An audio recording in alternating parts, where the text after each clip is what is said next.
29 नवंबर 2005 की वो तारीख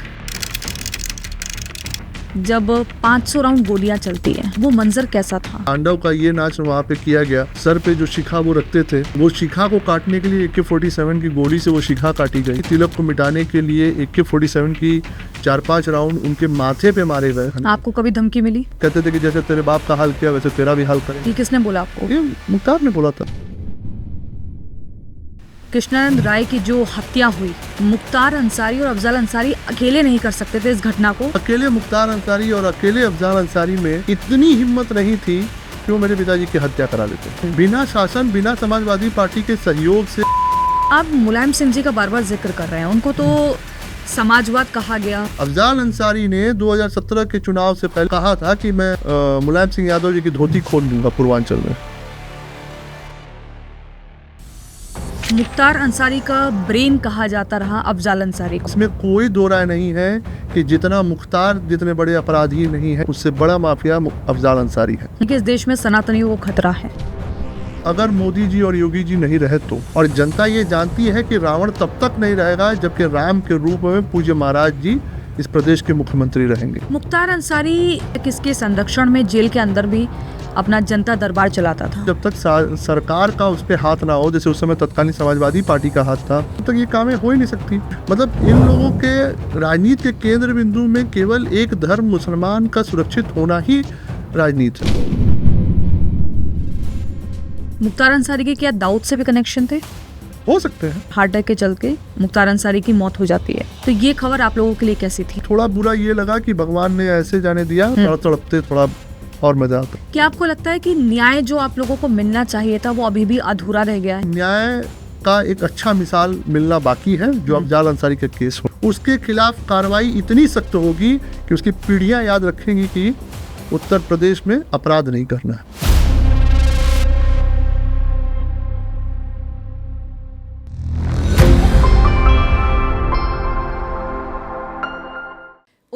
नवंबर 2005 गोलियों की गूंज से कांप उठा था पूर्वांचल। एक नाम कृष्णानंद राय, जिनको गोलियों से छलनी कर दिया गया।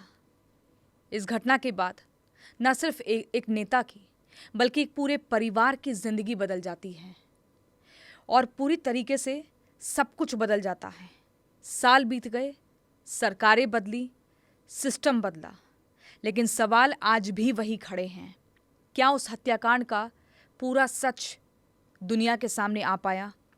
क्या इंसाफ हुआ या अभी भी कुछ अधूरा है? और इन सवालों के बीच एक बेटा जिसने 16 साल की उम्र में ये सब कुछ देखा, अपने पिता को खो दिया, आज भी उस दिन को याद करता है, दर्द के साथ, सवालों के साथ और कुछ जवाबों की तलाश में। आज हमारे पॉडकास्ट में हैं स्वर्गीय कृष्णानंद राय के बेटे पीयूष कुमार राय जी। बहुत बहुत स्वागत है द प्रियंका शो में। धन्यवाद प्रियंका जी, आपने अपने शो पे बुलाया। मेरा पहला सवाल ये है कि कृष्णानंद राय की जो हत्या हुई, इसका सच क्या है? आज आप दुनिया को क्या बताना चाहेंगे? असल में ये घटना क्या थी? देखिए, हमारे स्वर्गीय पिताश्री का जो क्षेत्र रहा है वो मोहम्मदाबाद के एक गंगा के किनारे बसा हुआ क्षेत्र है, गाज़ीपुर जनपद में। और क्योंकि वहाँ पे एक ऐसी विचारधारा ने पहले से अपने जड़ें मजबूत कर रखी थी, कम्युनिस्ट की विचारधारा वहाँ पहले से मजबूत थी, और वहाँ पे लोगों में एक इस तरीके का भय व्याप्त किया गया था कि अगर आप अपने शिक्षा से, अपनी आज़ादी से अगर कोई कार्य करना चाहते हैं तो उनके खिलाफ वहाँ पे हत्याओं का दौर, या उनसे मनी एक्सटॉर्शन का, या उनके खिलाफ उनके परिवार में अपहरण का, ऐसी व्यवस्थाएं वहाँ पे पहले से लागू थी।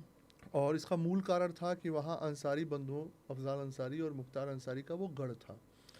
और गढ़ होने का मूल प्रावधान ये था कि उन्होंने जो भी लोग उनके खिलाफ जिन्होंने आवाज़ उठाई, उनके अत्याचारों के खिलाफ, उनके जो अन्याय वो करते थे आम जनमानस के बीच में, उन लोगों की या तो हत्या कर दी गई या तो परिवार के किसी न किसी सदस्य का अपहरण करके उनकी रंगदारी मांग दी गई या उनके ज़मीन जबरन कब्जा कर लिए गए।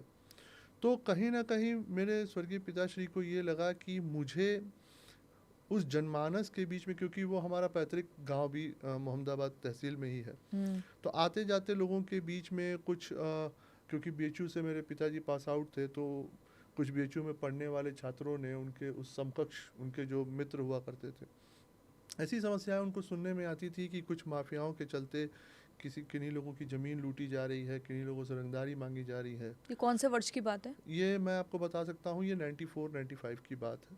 और कौन सा और क्षेत्र था वो? उस समय भी मोहम्मदाबाद का ही क्षेत्र था। और गाजीपुर लोकसभा में? गाजीपुर लोकसभा में मोहम्मदाबाद मोहम्मदाबाद विधानसभा। का विधानसभा थी। और पिताजी का लक्ष्य वहाँ पे राजनीति से ज़्यादा लक्ष्य था लोगों को जागरूक करने का। जो आम जनमानस के बीच में जो इन माफियाओं का जो डर व्याप्त था, उनके खिलाफ उनको बुलंद करना था, उनको एकजुट करना था। और उनको ये विश्वास था कि जब ये जनता एकजुट होकर इनके खिलाफ जिस दिन आवाज़ उठा देगी, उस दिन इनका साम्राज्य ख़त्म हो जाएगा। लेकिन वो आवाज़ उठाते उठाते कहीं ना कहीं उनकी ही आवाज़ दब गई। और लेकिन जो अलख उन्होंने उस क्षेत्र में लगाया, जो जगाया लोगों के बीच में, जो जागरूकता पैदा की, उसका नतीजा ये रहा कि जब दूसरी बार वो चुनाव लड़े 2002 में, तो ऐसे माफिया के मतलब अफजाल अंसारी को उन्होंने वहाँ से करीब 7,500 से अधिक मतों से हराया। लोगों में वो विश्वास जगा कि हाँ, यहाँ पे भी माफिया राज का अंत हो सकता है। कृष्णानंद राय जो कि बीजेपी के तत्कालीन विधायक रहे, लेकिन वो विधायक की जो वो पूरा समय सीमा है उसको पूरा नहीं कर पाए। जी।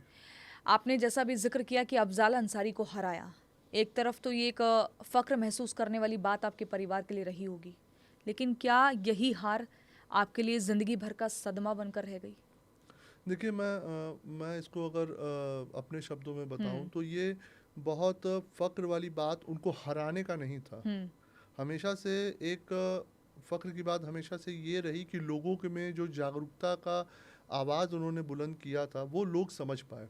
क्योंकि सन 1984 से लेके 2002 तक लगातार विधायक होना अफजाल अंसारी का, और वो डर का माहौल लोगों के बीच में बना के रखना, हत्या करवाना, उस हत्या के डर से और लोगों की जो आवाज़ बुलंद होती थी उसको दबाना, किसी भी मुकदमे में मतलब एफआईआर होने के बाद दबाव बना के वो मुकदमा ही क्वेश करा देना, क्योंकि उस समय के शासन सत्ताओं में इतने दबाव हुए करते थे। तो पिताजी का मेन लक्ष्य उनको हराने से ज़्यादा लोगों को जागरूक करने का था। किसका दबाव हुआ करता था उस समय सत्ता में? सत्ता में जो उस समय की समाजवादी पार्टी की सरकार भी एक बार रही, बसपा की सरकार रही, तो ये सत्ता के हमेशा से संरक्षण में ही ये छोटे से गुंडे हुआ करते थे और इतने बड़े माफिया बन गए। तो वो सत्ता का संरक्षण प्राप्त कर इन्होंने उस समय भी जो मुकदमे के दौर रहे उसमें लोगों को डराया, धमकाया। पिताजी के आने के बाद उन लोगों को बुलंदी मिली। लोगों में ये हुआ कि नहीं, कोई ऐसा व्यक्ति है समाज के अंदर जो आज विधायक हो गया है, जो इनके खिलाफ लड़ सकता है, ग्राउंड पे अगर कहीं ज़रूरत पड़े तो आके खड़ा हो सकता है, गरीबों की जो जिन पे जुल्म हो रहे हैं उनकी आवाज़ बुलंद कर सकता है। तो कहीं ना कहीं इन लोगों को भी ये लगा कि इतने साल से जो हमारे राजनीतिक वर्चस्व इस क्षेत्र में है, अगर वो कोई टक्कर दे रहा है और उसको ख़त्म करने के कगार पे है तो वो मेरे स्वर्गीय पिताजी थे। तो इन लोगों को ये लगा कि इनकी राजनीतिक वर्चस्व अगर ये जिंदा रहे तो यहाँ से ख़त्म हो जाएगी, और फिर इन लोगों ने एक षड्यंत्र बना के मेरे पिताजी की हत्या कराई। और हत्या कराना का मूल बस यही था कि ये अपने राजनीतिक वर्चस्व को उस विधानसभा के अंदर, उस जिले के अंदर, पूर्वांचल के अंदर और बढ़ाना चाहते थे, उसको ख़त्म नहीं होना देना चाहते थे। स्वर्गीय कृष्णानंद राय जी ने चुनाव 2002 में लड़ा था जी। और मोहम्मदाबाद विधानसभा सीट थी, जहां पर पूरा ये जितना मुख्तार अंसारी और आप बोल रहे हैं सभी का वर्चस्व कायम था।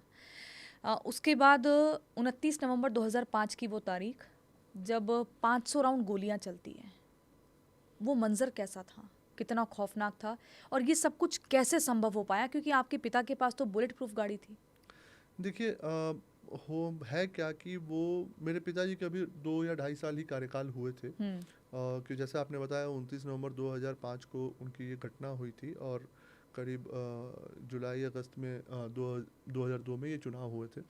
तो एक चीज़ पिताजी को ये था कि उनको अगर अपने क्षेत्र में लोगों की जो मूलभूत सुविधाएं हैं अगर उनको पूरी करनी है तो क्षेत्र में हमेशा से उनको रह के उनके बीच में उपस्थित होकर जो मूलभूत जो समस्याएं हैं उस पर काम करना होगा। हम्म। तो उनका हमेशा से गांव पे रहना होने लगा। गांव पे रहने पे क्षेत्रों में आना जाना, और उस समय 2006 में पंचायत के चुनाव होने वाले थे। और पंचायत के चुनाव के लिए जैसे अपने हम लोग अपने कार्यकर्ताओं को लड़ाते हैं, उनको प्रेरित करते हैं कि आपको जिला पंचायत कैसे लड़ना है, जो कोई मनमुटाव हो तो उसको दूरी होती है। तो ऐसे ही हमारे एक ब्लॉक प्रमुख थे, पूर्व ब्लॉक प्रमुख थे श्यामा शंकर जी, जिनकी भी हत्या हो गई। उनके संदर्भ में कनुआन एक गांव है मेरे पैतृक गांव से करीब 5 किलोमीटर की दूरी पे, जहां उनको जाना था। तो षड्यंत्र का तरीका ये था कि पहले मेरे पिताजी को एक बगल के गांव में क्रिकेट मैच के उद्घाटन के लिए एक निमंत्रण भेजा गया कि आपको उस मैच के उद्घाटन का आपको उद्घाटन करना है। लेकिन जब वो वहाँ पहुँचे तो उनको ये आभास हुआ कि ये एक षड्यंत्र है, क्योंकि जो मैच 10 बजे शुरू होना चाहता वो 11 साढ़े 11 बजे तक भी शुरू नहीं हुआ। ये बसनिया चट्टी के सियारी गांव की घटना। सियाड़ी गांव की हाँ। घटना है। तो वो वहाँ से सियाड़ी गांव से वो निकल गए, और निकलने के बाद अब जो सूचना विपक्ष को पता चली हो, वो बसनिया चट्टी से जब क्रॉस करते हैं कनुआन गांव के लिए तरफ, तो उसी बीच में ये घटना को अंजाम दिया जाता है। और जैसा कि उस समय इनके पास अपनी 2 गाड़ियाँ थी। ख़राब रास्ते होने के कारण, क्योंकि बुलेट प्रूफ गाड़ी जो पहले समय में बनती थी वो बहुत हैवी होने के कारण यदा कदा पंचर हो जाना या कहीं पे सस्पेंशन की दिक्कत हो जाती थी, तो वो अपनी गाड़ी को घर पे रख दिया कि मैं यहाँ से 5 किलोमीटर की दूरी पे जा रहा हूँ, और इतनी भी अराजकता नहीं है कि कोई हत्या कर जाए। क्योंकि उनको ये लगता था कि उस समय की समाजवादी पार्टी में उनको ये लगता था कि कम से कम एक विधायक की हत्या करने जैसी साजिश नहीं हो सकती। उनको ये भ्रम था, और वो भ्रम उनका टूटा भी। उन पे करीब 400-500 गोलियों मतलब चले भी।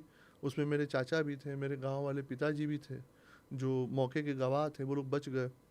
और इतने राउंड पे चलने पे उनके मतलब ये स्थिति हो गई कि मतलब तांडव का ये नाच वहाँ पे किया गया कि उनके मतलब सर पे जो शिखा वो रखते थे, जैसे आज मेरे भी हैं, वो शिखा को काटने के लिए AK-47 की गोली से वो शिखा काटी गई। उनके माथे पे जो तिलक जैसे मेरे लगे हुए हैं, वैसे ही तिलक को मिटाने के लिए AK-47 की 4-5 राउंड उनके माथे पे मारे गए कि वो तिलक मिटाया जा सके। बाकायदा उनको मतलब वो गाड़ी में बैठे रहे, सर पे 5 गोली, शिखा पे मतलब 4-5 गोली मार के वो शिखा काटी गई।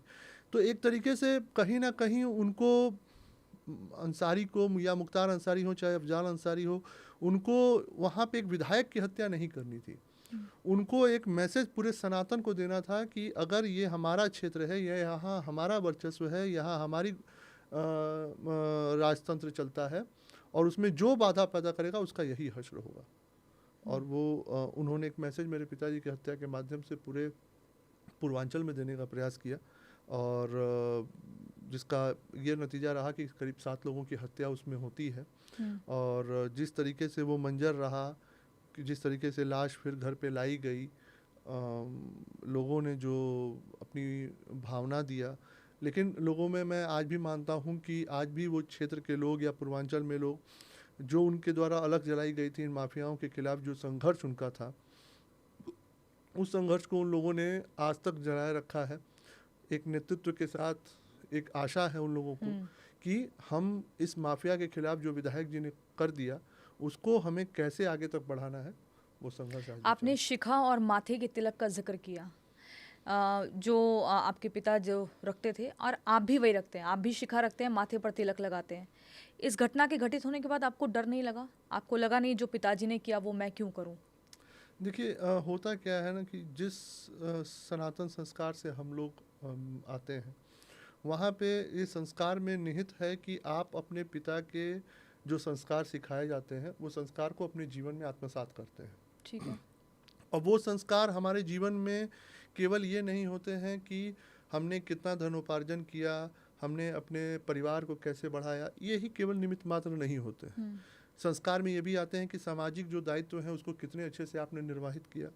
अपने पिता के जो पिता ने एक मशाल जलाई थी इन माफियाओं के खिलाफ, उस लड़ाई को आपने आगे तक कितना बढ़ाया, ये भी हम लोग के संस्कार में हमारे पिता द्वारा दिया गया। और ऐसा नहीं है, सनातन संस्कार होने के नाते जनेऊ, शिखा, माथे पे तिलक, ये एक हिंदू होने के नाते, हिंदुत्व की एक संस्कार होने के नाते ये हम सभी लोगों में था। माथे पे टीका जब पिताजी थे तब भी लगाते थे, शिखा तब भी रखते थे।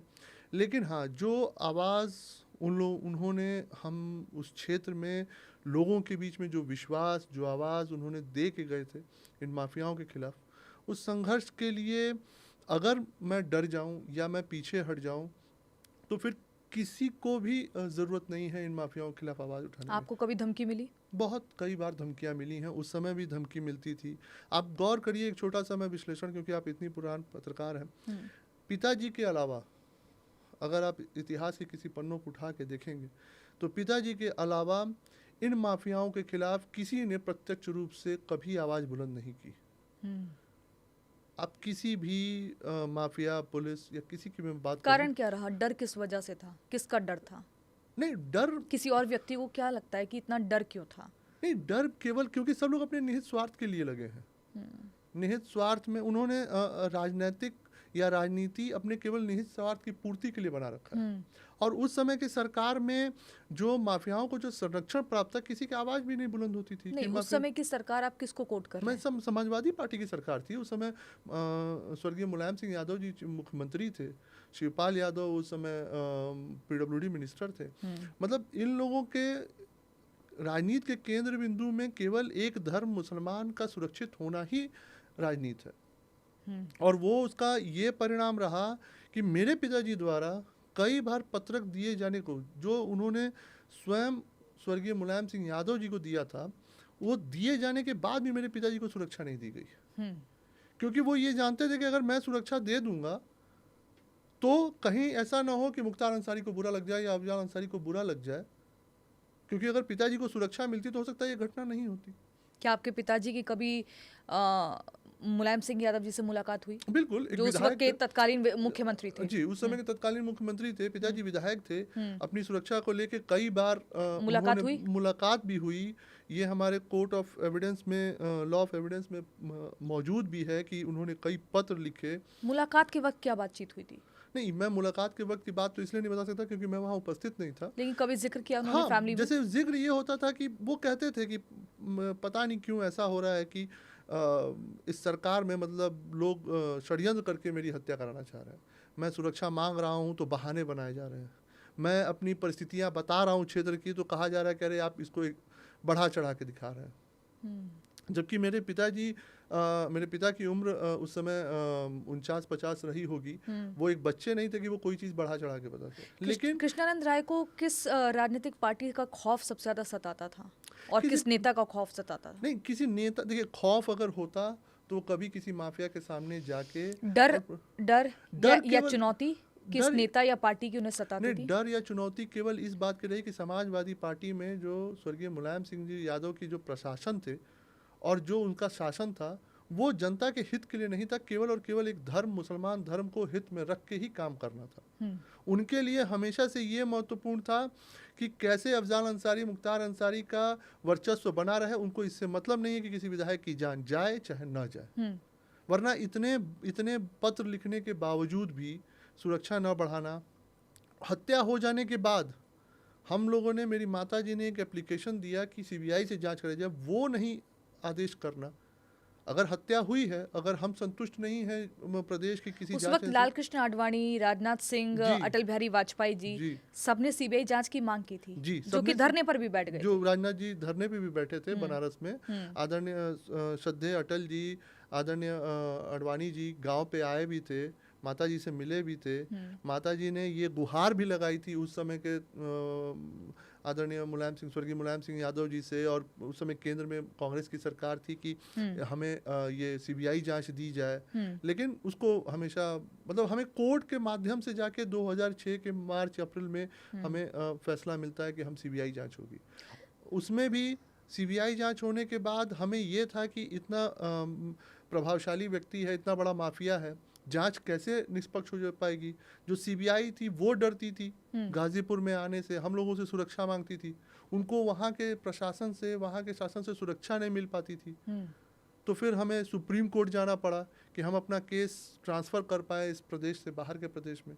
तो जो खौफ का माहौल था वो ऐसा नहीं था कि केवल एक व्यक्ति के लिए था, वो प्रशासन का खौफ, उस समय के समाजवादी पार्टी की सरकार का खौफ, सीबीआई हो, उस समय के जो अन्य दलों के नेता हों, चाहे जैसे मेरे पिताजी का केस जी। हो, चाहे उस समय ब्रह्मदत्त द्विवेदी की भी हत्या होती है, जैसे अन्य कई लोगों की मतलब हत्याओं का दौर वो था। ठीक है। और इस तरीके से मतलब एक डर का माहौल बना के राजनीति का एक पेशा अपनाया गया था। मैं थोड़ा-सा फिर से पीछे जाना चाहूँगी और उसी तारीख पर हम 29 नवंबर 2005 की बात करेंगे।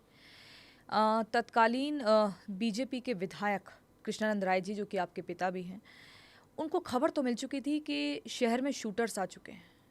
इसमें कितनी सच्चाई है? नहीं देखिए, एक मेरे पिताजी का अपना जो संघर्षपूर्ण जीवन रहा है, उस संघर्षपूर्ण जीवन में उनके द्वारा एक कई ऐसे मित्र भी बने जो उनको निश्चित रूप से हमेशा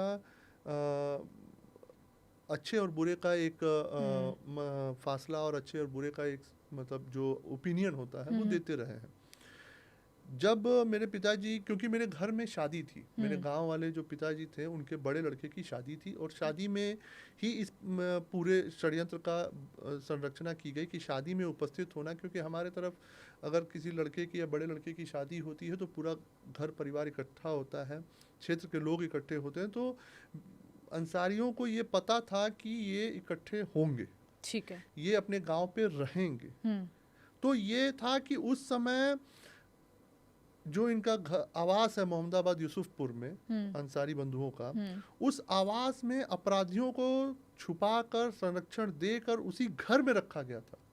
और उस समय के तत्कालीन डीजीपी, उस समय के तत्कालीन एसटीएफ, सबको ये सूचना थी कि ये अपराधी मुख्तार अंसारी और अफजाल अंसारी के घर में छुपे बैठे हैं या बुलाकर बैठाए गए हैं शूटर्स को।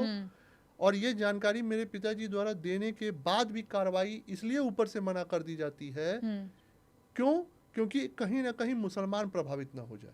और इसी वजह से आपके पिताजी अपने निजी एक दोस्त के निधन के बाद धरना स्थल पर भी नहीं गए थे। नहीं गए थे। क्या नाम था उनका मित्र? राजेंद्र राय जी। राजेंद्र राय जी भी थे। और एक निधन उस समय हुआ था प्रमुखी के चुनाव, जस्ट मेरे पिताजी के चुनाव से पहले एक हरिहरपुर के वो ब्लॉक प्रमुख का चुनाव लड़ना चाह रहे थे। उनका तहसील परिसर में वो सीओ से मिलकर अपनी सुरक्षा की बात करके निकलते हैं, और तहसील परिसर से निकलते ही उनकी गोली मार के हत्या कर दी जाती है। ठीक उसी तहसील परिसर में जहाँ सीओ बैठे हैं, जहाँ एसडीएम बैठी हैं, जहाँ कोतवाली है मोहम्मदाबाद की, वहाँ उनकी हत्या की जाती है। उसी हत्या को लेके कुछ लोगों ने ये आगाह किया कि धरने पे बैठना है, लेकिन कुछ लोगों ने ये कहा कि नहीं, धरने पे बैठने का मतलब कि यहाँ किसी की भी हत्या हो सकती है। इसलिए वो राजेंद्र राय की धरने पर भी नहीं गए थे निधन होने के बाद। वो धरने पे भी नहीं गए थे। ये पूर्व प्रमुख जो लड़ना चाह रहे थे, इनके यहाँ भी नहीं गए। फिर ऐसा क्या हुआ कि जो सियाड़ी गांव में क्रिकेट की पूरी प्रतियोगिता चल रही थी, वहाँ ऐसा किसी ने क्या कहकर बुला लिया कि बुलेट प्रूफ की गाड़ी के बिना चल दिए? देखिए, उसमें वहाँ पे कहानी दो बनती है। हाँ। एक उस गांव के शशिकांत राय जी थे।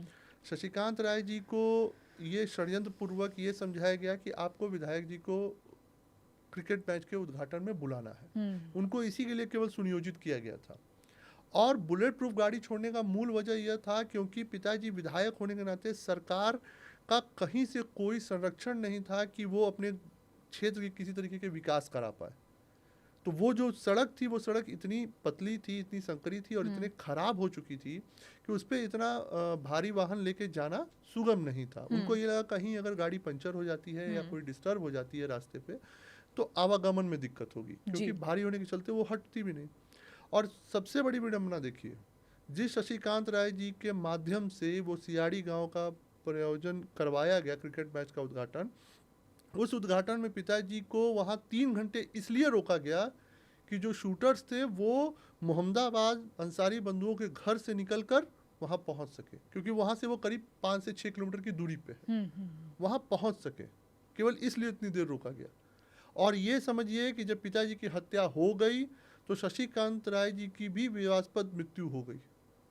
और आपके पिताजी की शिखा भी हाथ में लेकर कुछ बोला गया था कि चुटिया हमारे हाथ में है। ये तो ये कोर्ट ऑफ लॉ में सबमिसिबल नहीं हो पाया। हमने अपने सीबीआई कोर्ट में इसको सबमिसिबल किया था, जिसमें मुख्तार अंसारी ने अभय सिंह, जो उस समय के लखनऊ में एक थे, आज विधायक हैं, उनसे फ़ोन वार्ता में वो बोलते हैं कि ये चुटिया मार दिए गए हैं, चुटिया हाथ में आ गई, जय श्री जय राम श्री राम, का नारा देते हैं। लेकिन कोर्ट में ये सबमिसिबल नहीं हो पाया क्योंकि इसे कुछ जो भी कानूनी रूप से जो भी इसमें कठिनाइयाँ थी उसकी वजह से सबमिसिबल नहीं हो पाया। सबसे बड़ी देखिए, हम और आप या इस सामाजिक या इस राजनीतिक परिप्रेक्ष्य में विडंबना ये है कि एक विधायक की हत्या होती है जिसमें 7 लोगों की उस समय मौके पे क्योंकि हत्या गाड़ी की में जाती 6 लोग और थे। है। हाँ, गाड़ी में 6 लोग और थे, 2 गाड़ियाँ थी, दोनों गाड़ियों में मिला के 7 लोगों की हत्या होती है। विडंबना ये देखिए कि पूरे वायरलेस को बंद किया जाता है कि मौके पे किसी तरीके की सहायता ना पहुंच सके। पुलिस वहां पे करीब वहां से केवल बावरकोल थाना मुश्किल से 3 से 4 किलोमीटर की दूरी पे था। उस बावरकोल थाने के थानाध्यक्ष को आने में 40 मिनट लग जाते हैं। वायरलेस सारे बंद किए जाते हैं। अपराधी वहां से भाग के मोहम्मदाबाद, यूसुफपुर जहां इनका घर है वहां जाते हैं, वो भी बताने के बावजूद पुलिस कोई कार्रवाई नहीं करती है। और उस जगह को इसीलिए चुना गया क्योंकि मुख्तार अंसारी ने जो अपना जेल बदलवाया था, वहां से वो जेल में बैठे बैठे गोलियों की तड़तड़ाहट सुन सके। नहीं, इसमें क्या सच्चाई है? जेल देखिए गाजीपुर जिले के सदर विधानसभा में है। और हाँ, ये ज़रूर था कि मोबाइल के कांटेक्ट से वहाँ पे जो मौके पे जो लोग उपस्थित थे, जो हत्या में शामिल थे, चाहे मुन्ना बजरंगी हो, अतारुर रहमान हो, विश्वास नेपाली हो, राकेश पांडे हो, ये लोग जो मौके पे उपस्थित थे उनमें से किसी के पास मोबाइल था जो ये पूरे घटनाक्रम को मोबाइल पे बता रहा था, जो हम देखते हैं जिसमें मुख्तार अंसारी अभय सिंह से बात करते हैं और वो चीज़ें, सारी चीज़ें टेलीफोनिक रिकॉर्डिंग पे चल रही थी। विडंबना ये है कि उस समय के शासन में समाजवादी पार्टी की सरकार और उस समय के प्रशासन में जो भी अधिकारी थे वो किस मानसिकता से या किस दबाव में थे कि इतनी बड़ी घटना से पूर्व भी जानकारी होने के बावजूद कार्रवाई नहीं होती है और घटना होने के बाद भी आधे घंटे 40 मिनट तक वहाँ प्रशासन नहीं पहुँचता है। अब आप सोचिए, एक विधायक को मारने के लिए 7 लोग उपस्थित होते हैं। संजीव महेश्वरी जैसा कुख्यात अपराधी, मुन्ना बजरंगी जैसा कुख्यात अपराधी, 7 8 47 वहाँ चलती है। इतने बड़े रूप में जो ये हत्याकांड को अंजाम दिया जाता है, क्या वो मानसिकता है उस समय की सरकार की, क्या उनकी नियति रही होगी, क्या उनके नियत में रहा होगा एक विधायक के पीछे पूरे प्रशासन और शासन पड़ के। क्योंकि मैं हमेशा से ये जानता था कि अकेले मुख्तार अंसारी और अकेले अफजाल अंसारी में इतनी हिम्मत नहीं थी कि वो मेरे पिताजी की हत्या करा लेते। बिना शासन के और बिना प्रशासन के सहयोग के, बिना मशीनरी के लगे वो हत्या हो ही नहीं सकती। यानी कि आप ये कह रहे हैं कि कृष्णानंद राय की जो हत्या हुई, आपके पिताजी तत्कालीन बीजेपी के विधायक मुख्तार अंसारी और अफजाल अंसारी अकेले नहीं कर सकते थे, इस घटना को अंजाम नहीं दे सकते थे। बिल्कुल अकेले अपने दम पे चाहे किसी भी शूटर को ले आते। किसकी मदद से आप बोल रहे हैं? किसकी मदद? समाजवादी पार्टी की सरकार थी उस समय। बिना शासन, बिना समाजवादी पार्टी के सहयोग से, बिना उस समय के प्रशासन के सहयोग से ये हो ही नहीं पाता। कृष्णानंद राय जी की हत्या नहीं हो पाती, नहीं हो सकती थी। बहुत बड़ी बात आप कह रहे हैं। जी बिल्कुल, मैं इस बात को इसलिए मैं मानता हूँ क्योंकि खुद मैं ये मानता हूँ कि मुन्ना बजरंगी, अतारुर रहमान या विश्वास नेपाली या संजीव जीवा महेश्वरी जैसे इतने बड़े कुख्यात अपराधियों का एक टीम बनाई गई केवल एक विधायक को मारने के लिए, और वो तब भी नहीं मुमकिन था जब तक उस समय के समाजवादी पार्टी के शासन और उस समय के प्रशासन उनके सहयोग में नहीं होता। लेकिन आप मुलायम सिंह जी का बार बार जिक्र कर रहे हैं, उनको तो समाजवाद कहा गया, समाज का पुरोधा कहा गया, फिर आपको ऐसा क्या लगता है कि कृष्णानंद राय जी को मौत के घाट उतरवाने से उनको क्या फ़ायदा होता? देखिए, थोड़ी सी अगर हम बात करें, मैं श्रद्धेय मुलायम सिंह यादव जी के विचारों पे बस इतना ही कहूँगा कि उनके लिए समाजवाद केवल एक धर्म निमित्त था।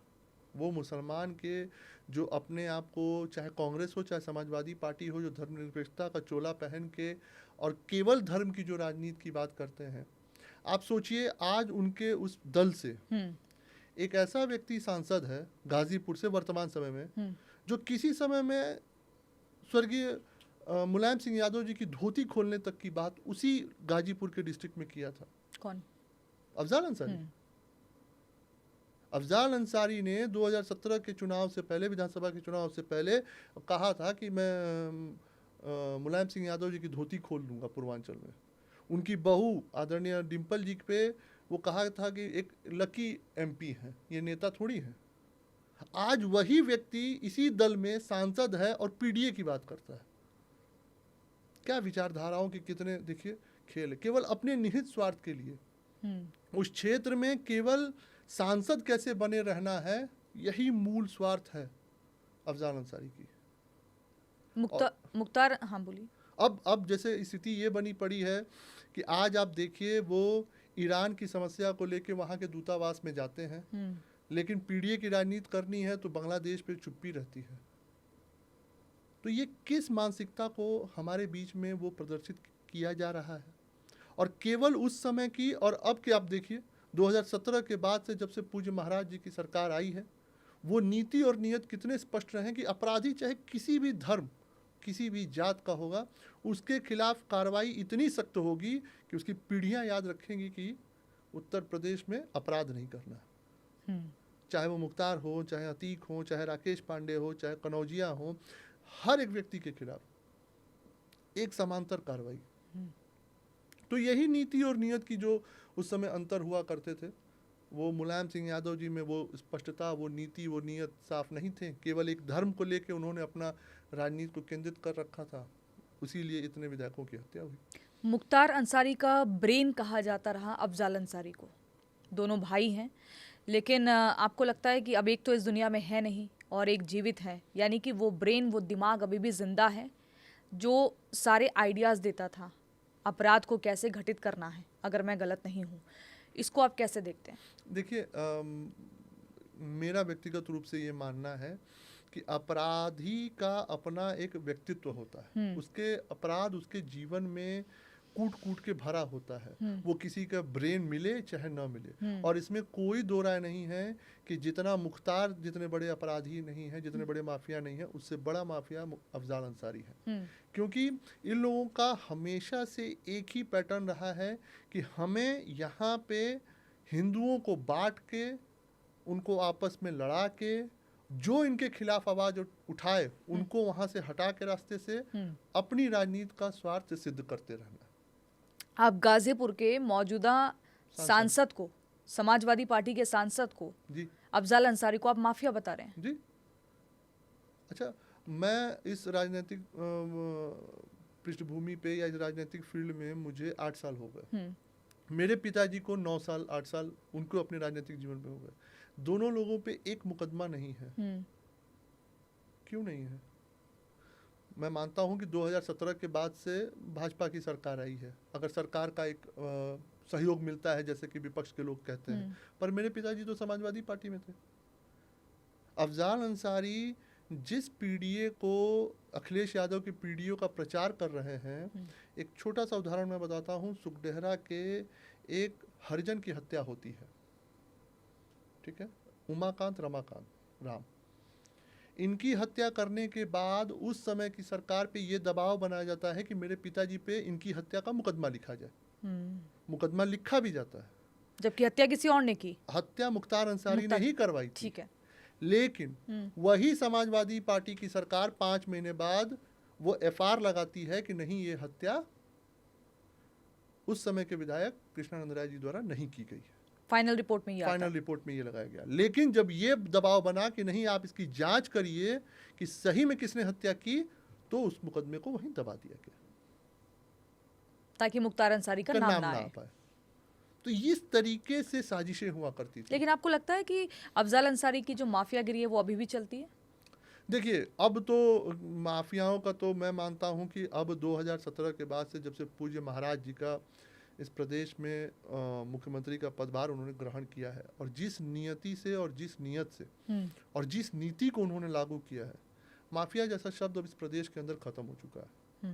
गुंडे हो सकते हैं 2-4 इधर उधर, घटनाएं 1-2 हम लोग को सुनने में आते थे क्योंकि एक बड़ा सामाजिक इलाका है, लेकिन जो लोग भी छोटा सा अपराध करने के बारे में सोचते भी होंगे इस समय, उनकी रूहें भी कांप जाती हैं कि क्या अंजाम होगा और कितनी पीढ़ियों तक वो अंजाम भुगतना पड़ेगा, ये सोच के। तो माफिया जैसा शब्द तो अब इस प्रदेश में, उत्तर प्रदेश में नहीं रह गया। 29 नवंबर 2005 जब आपके पिता की हत्या होती है, उस वक्त आप महज 16 साल के थे। जी, 17 साल के। 17 साल के थे, 12वीं कक्षा में थे। जी।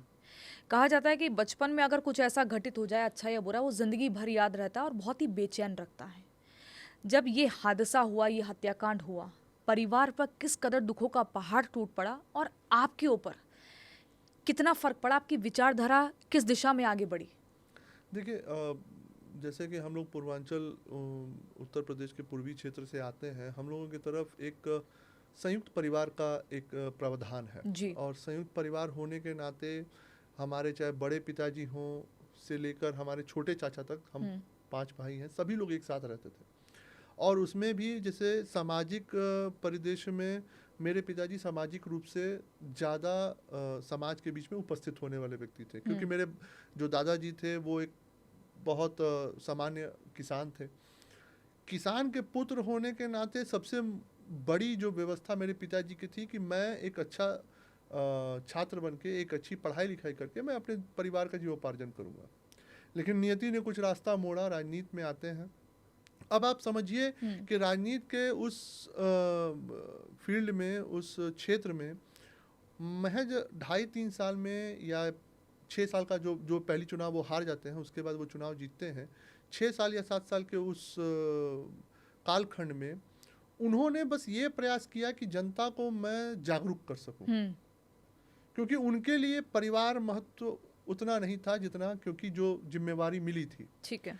अब जीवोपार्जन की वो व्यवस्था जो उनके माध्यम से थी, वो पहले ही दिन, पहले ही रात खत्म हो गई। ठीक है। अब उसके बाद समस्या यहाँ शुरू हो जाती है कि जब अगले दिन से उतने बड़े अपराधी के खिलाफ मुकदमा लड़ने से लेके कोर्ट उपस्थित होने तक, उन माफियाओं के जो भी धमकाने का या चेतावनी देने का फ़ोन कॉल आना, वो जो पीरियड था, क्योंकि उनके जिंदा रहने से पूर्व एक हमें आशंका होती थी कि पिताजी के पर कभी भी हमला हो सकता था, और उनके न रहने के बावजूद ये आपको आशंका थी? जी, आशंका हमेशा होती थी कि कभी भी हमला उनके ऊपर हो सकता है। क्योंकि ये तय था कि उनकी राजनीतिक विरासत वहाँ से ख़त्म हो रही थी और वो ये ख़त्म होने नहीं देते। तो ये था कि ये होना ही है। लेकिन उनके न रहने के बाद जब वो स्वयं देखना पड़ा, कई बार मुन्ना बजरंगी का फ़ोन आना, कई बार मुख्तार अंसारी के द्वारा किसी के माध्यम से धमकाना, उस समय जो हम लोग की सुरक्षा में गार्ड लगे थे पुलिस के, उनको मैसेज करवाया जाता था कि समझा दो, कह दो। पुलिस भी कहीं ना कहीं इन्वॉल्व होती थी। हमारे जो चाचा और हमारे जो गांव वाले पिताजी जो गवाह थे, वो लोग खेती पे जाते थे तो उनको उस समय धमकाया जाता था कि खेत पे जा रहे हो गोली मार दी जाएगी, कोर्ट में जा रहे हो तो गोली मार दी जाएगी। कोर्ट में उपस्थित होने पे मैंने एक अपराधी जिस पे दोष सिद्ध हो गया है, जिसकी मुकदमा चल रही हो, वो एक वज्र वाहन से आता था और उसके पीछे 25-25 गाड़ियों का काफिला दिल्ली कोर्ट में आता था, सीबीआई कोर्ट में, और 25 गाड़ियों के काफिले में एक से एक अपराधी उस कोर्ट के अंदर उपस्थित होते थे, वहाँ धमकाते थे, और उसी कोर्ट में मैं खड़े होकर अपने पिताजी के मुकदमे की पैरवी करता था। मैं अपने चाचा के साथ, अपने जो गांव वाले पिताजी थे उनके साथ उस पैरवी होती थी। क्या आपके अंदर कोई बदले की भावना नहीं आई कि जिस तरह से उन्होंने आपके पिताजी को मौत की घाट उतारा, ठीक है, ऐसा ही आप भी करें? नहीं, ये हम लोगों के देखिए सनातन संस्कार में एक चीज़ है कि बदला तो लेना है, लेकिन बदला ऐसे विचार से नहीं लेना है जो ये बताए कि नहीं हम समाज को जब आपको प्रेरित करना होगा तो समाज के बीच में समाज को जगा के समाज के द्वारा ही बदला लेना होगा। क्योंकि अगर कानूनी रूप से इनको मुझे अगर न्याय नहीं मिलता या कानूनी रूप से इनको सज़ा नहीं मिलती, तो ये हमेशा अपने आप को, जैसे आज मसीहा गाते हैं, हमेशा मसीहा ही बताएंगे। वो कैसे मसीहा हो सकता है जो 1984-1980 में टिकट ब्लैक कर रहा हो और वो 2026 में आके 10,000 करोड़ का, या 2023 में 24 में जब वो मरे 10,000 करोड़ से ऊपर की संपत्ति उनकी हो जाए। हम और आपके जीवन लग जाएंगे, हम लोग 100 करोड़ के लोग हो पाएंगे कि नहीं हो पाएंगे, 10-10 हज़ार करोड़ की प्रॉपर्टी इन लोगों की बन जाती है। कैसे? कौन सी विरासत इनके बाप दादाओं ने छोड़ के गए हैं कि इतनी अकूत संपत्ति हो गई? और केवल ये बस एक ही चीज़ का परिणाम है कि हमें और आपको ये जो बांट के आपस में लड़ा के जो राजनीति की, और जो लोग इनके खिलाफ आवाज़ उठाए उनको, चाहे मुख्तार अंसारी ने, चाहे अफजाल अंसारी ने मरवा दिया, उसके चलते इनका राजनीतिक वर्चस्व हमेशा बना रहा, वो स्वार्थ सिद्ध रहा, जिसके चलते ये हमेशा विधायक और सांसद बनते रहे। मुन्ना बजरंगी को स्टैंड करने वाले मुख्तार अंसारी जी, का उन्हीं हाथ के रहा। जुड़े थे। इसके पीछे मुख्य तौर पे वजह क्या रही? देखिए, मुन्ना बजरंगी का एक हार्डकोर क्रिमिनल है, उसको पैसा चाहिए, वो किसी की हत्या कर सकते थे, तो बस वो मुख्तार अंसारी ने वो पैसा दिया। आपके परिवार ने उन हालातों से आपको कैसे निकाला? आपकी माँ ने उस वक्त अपने एक बच्चे को समझाने के लिए क्या क्या सांत्वना दी? क्या बोला? कैसे उस समय बीत जाए, हालातों से निकल जाए, क्या बोला? या कभी ऐसा हुआ कि समझौता कर लेते हैं, मुख्तार अंसारी के परिवार से जाकर मिल लेते हैं, कुछ ऐसा लगा? ऐसा था कि बच्चे तो उनके दो थे, एक मेरे बड़े भाई थे उस समय, आज वो यूएस में है। सबसे प्रथम था, मेरे पिताजी का एक लक्ष्य था कि बच्चे पढ़े, क्योंकि एक शिक्षा ही ऐसी चीज है जो एक बालक को पुरुष बनाती है, क्योंकि शिक्षा के माध्यम से ही समझदारी, चाहे सामाजिक, चाहे राजनीतिक, चाहे किसी भी फील्ड की हो, वो शिक्षा ही उसकी मूल भावना थी। तो ये हम दोनों को ये तय था, मेरे बड़े भाई को भी और मुझको, कि हम लोगों को अपनी शिक्षा पूरी करनी है और जो लड़ाई है वो भी साथ में लड़नी है। रही बात धमकाने के साथ साथ, देखिए, जब आप परिवार में जब कोई बिल्डिंग बनती है तो बिल्डिंग का जब फ्लोर ढल जाता है, तो फ्लोर के बाद उसके जब चारों तरफ दीवार खड़े होते हैं, तो वो बिल्डिंग तब तक पूरी नहीं होती जब तक वो छत ना हो, क्योंकि बिल्डिंग का मूल रूप वो छत ही बताती है कि वो बिल्डिंग कितनी बड़ी है, कितनी सुंदर है और क्या आकार है। तो वो छत तो हम लोग के ऊपर से गायब था। निश्चित रूप से उस समय वो आकार हम लोगों का नहीं दिख रहा था, लेकिन हम दोनों लड़के, हम दोनों भाई और हमारी माता जी ये जानते थे, अलका राय जी, जी अलका माता जी हमारी, ये हम तीनों लोग जानते थे कि इस चीज़ को हमें वो आकार देना है। हमें समय के सदुपयोग के साथ अपनी शिक्षा को पूरा करते हुए ये लड़ाई को लड़ना है। इसीलिए 2007 में पार्टी ने माता जी को टिकट दिया, विधानसभा वहाँ जो बाईपोल हुआ वो लड़ी, फिर 2007 लड़ी, फिर 2017 लड़ी। तो ये मूल भावना इसके पीछे बस यही थी कि हमें इस लड़ाई को, अगर हम पीछे हट गए तो जनता ये सोचेगी कि हम लोग ने भी निहित स्वार्थ के लिए ये लड़ाई लड़ी, अब विधायक जी नहीं है तो ये लोग घर पे हो गए। कभी आपकी डायरेक्ट बातचीत हुई मुख्तार अंसारी से? नहीं, बात करने की जरूरत क्या है। बात करने पे जब कोर्ट ऑफ लॉ में जाते थे तो भद्दे भद्दे गालियों के साथ अपना कहते थे कि जैसे तेरे बाप का हाल किया वैसे तेरा भी हाल करेंगे। ये किसने बोला आपको? ये मुख्तार ने बोला था, कोर्ट में बोला था। उनके जो गुर्गे आते थे वो बोलते थे। तो बस जवाब मिलता था कि जब तुम्हारा समय आएगा तो कर लेना, जब मेरा समय आएगा तो मैं कर लूँगा। तो आपको आज भी धमकियाँ मिलती हैं? देखिए, धमकियाँ तो मैं कह रहा हूँ ना कि पूज्य महाराज जी की इतने आशीर्वाद है कि धमकी देने की तो हैसियत किसी में नहीं है। आपकी सिक्योरिटी रहती है आपके साथ अभी? जी, मेरी अपनी पर्सनल सिक्योरिटी है, वो मेरे साथ रहती है। करीब 15-20 लोग हैं, वो मेरे साथ रहते हैं, लेकिन सिक्योरिटी एक अलग पर्पज़ है, किसी की वो हैसियत नहीं है। पूज्य महाराज जी ने जो व्यवस्था, जो कानून यहाँ पे लागू कर दिया है, मैं जानता हूँ, मुझे छोड़िए, एक सामान्य वर्ग के किसी भी लड़के को जो इस प्रदेश के अंदर अपना शिक्षा ग्रहण कर रहा हो या आने वाले समय में किसी व्यवसाय के लिए उसको आगे बढ़ना हो, धमकी छोड़िए, उसके बारे में कोई अहित भी नहीं सोच सकता। ठीक है। जब तक कुछ महाराज राजूपाल की जब हत्या हुई, क्या उसके बाद कहीं से कोई ऐसा हिंट मिला था कि अब अगली बड़ी अगर कोई हत्या हो सकती है तो वो कृष्णानंद राय जी की हो सकती है? देखिए, ये इस तरीके के हिंट उस समय मैं नहीं, अभी अगर हिंट होगा भी तो पिताजी को आया होगा या नहीं आया होगा ये मैं नहीं जानता। कभी घर में चर्चा हुई इस लेकिन हत्याकांड ये की? चर्चा हमेशा होती थी। पिताजी को ये लगता था कि क्योंकि उनको भी ये पता था कि वो जिंदा रहेंगे तो इन माफियाओं का साम्राज्य तो खत्म ही कर देंगे। इनका जो वर्चस्व है, इन्होंने जो लोगों की हत्याएं करके जो जमीन लूटी है, जो एक्सटॉर्शन मांगा है, वो सारी व्यवस्था को खत्म करना है। तो उनको ये पता था कि या तो मैं खत्म हो जाऊंगा या तो मैं इनकी व्यवस्था खत्म कर दूंगा। ठीक है। तो मुझे आप ये बताइए कि आखिर ये दुश्मनी की शुरुआत हुई कैसे? मुख्तार अंसारी और कृष्णानंद राय जी के बीच इतनी दुश्मनी कैसे बढ़ गई कि इस हत्याकांड को अंजाम दे दिया जाता है 29 नवंबर 2005 में? क्या ब्रिजेश सिंह की जो दोस्ती है आपके पिताजी के साथ, वो एक बड़ा कारण बनी कि उन्होंने चुनाव जितवाने के लिए मदद करी और वहाँ से ये मामला और ज़्यादा एक बदले की भावना में बदलता चला गया, क्योंकि ब्रिजेश सिंह के करीबी रिश्ते शायद कभी हुआ करते थे मुख्तार अंसारी के साथ। नहीं, ये मैं उनके कैसे रिश्ते थे ये नहीं पता। हाँ। ब्रिजेश सिंह के मेरे पिताजी के साथ कोई सार्वजनिक रिश्ते नहीं थे, न कोई इस तरीके की व्यवस्था थी कि उन्होंने चुनाव में देके पैसा और ऐसे चुनाव जीता है। ये मैं इसका क्या खंडन ब्रिजेश करना- सिंह एक बड़े माफिया थे उस समय तो माफिया ही थे। और वो सामने खड़े थे मुख्तार अंसारी के?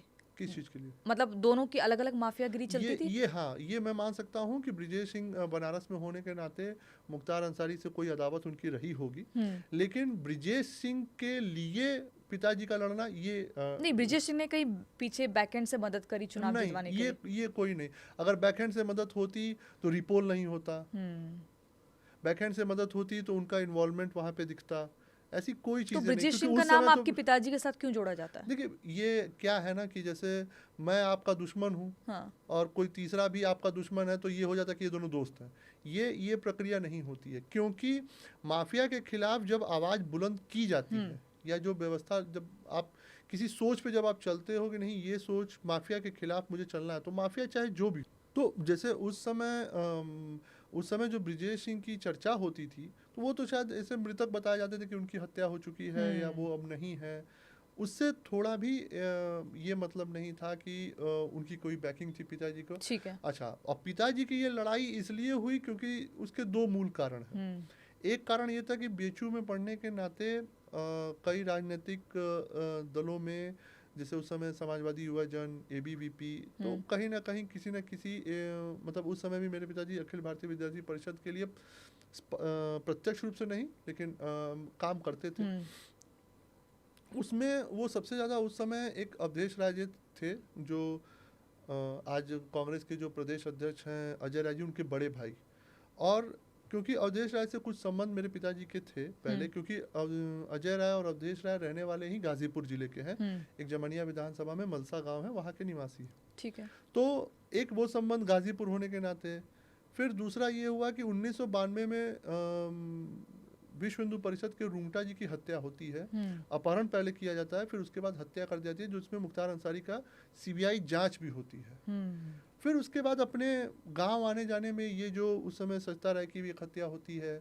फिर ये सब घटनाएं उनको, फिर अवधेश राय की हत्या कर दी जाती है। कि दुश्मनी कैसे बढ़ी फिर मुख्तार अंसारी और आपके पिता के बीच? बस वही चीज़ है, यहीं से पिताजी को ये लगा कि ऐसे कैसे हो सकता है कि एक आदमी, चाहे वो रूंगटा जी का हो, चाहे अवधेश राय जी का हो, सजता राय जी का हो, हर जगह हत्याएं कर रहा है, इसके खिलाफ कोई आवाज़ नहीं बोल रहा है, कोई इसका प्रतिकार नहीं कर रहा है, क्यों ऐसी स्थिति उत्पन्न हो रही है। तो फिर वहाँ से उन्होंने सोचा कि मुझे अब इसके खिलाफ अपनी आवाज़ बुलंद करनी है। सिर्फ विरोध करने के चलते उसके अपने अफजाल अंसारी चुनाव हार गए, इसके चलते दुश्मनी नहीं बढ़ी? नहीं, अफजाल अंसारी 2002 में चुनाव हारते हैं। मेरे पिताजी पहली बार चुनाव 96 में लड़ते हैं। तो 96 में जो पहला चुनाव लड़ने का मूल वजह अफजाल अंसारी को हराने से ज्यादा लोगों को जागरूक करने का था कि नहीं, इस अपराधी के खिलाफ हम सब एक हों, इस अपराधी के अपराध को हम लोग खत्म करें। लेकिन क्या इसमें भी सच्चाई है कि मुख्तार अंसारी को अपने भाई की हार परेशान कर रही थी? बिल्कुल, वो राजनीतिक वर्चस्व उनका वहां से समाप्त हो रहा था, क्योंकि उनको कभी आभास नहीं था, जो व्यक्ति 1984 से लगातार जीते पड़ा है, उसको कभी आभास नहीं था कि एक व्यक्ति आएगा और इतने आसानी से हरा के चला जाएगा। तो उनका राजनीतिक जो धरातल थी मोहम्मदाबाद के अंदर, जो राजनीतिक वर्चस्व था, वो खत्म होता। क्योंकि अगर मेरे पिताजी अगर अगला चुनाव 2007 का लड़ लेते तो इनको हारना निश्चित था और इनका लोकसभा भी जाना निश्चित था, ये भी तय था।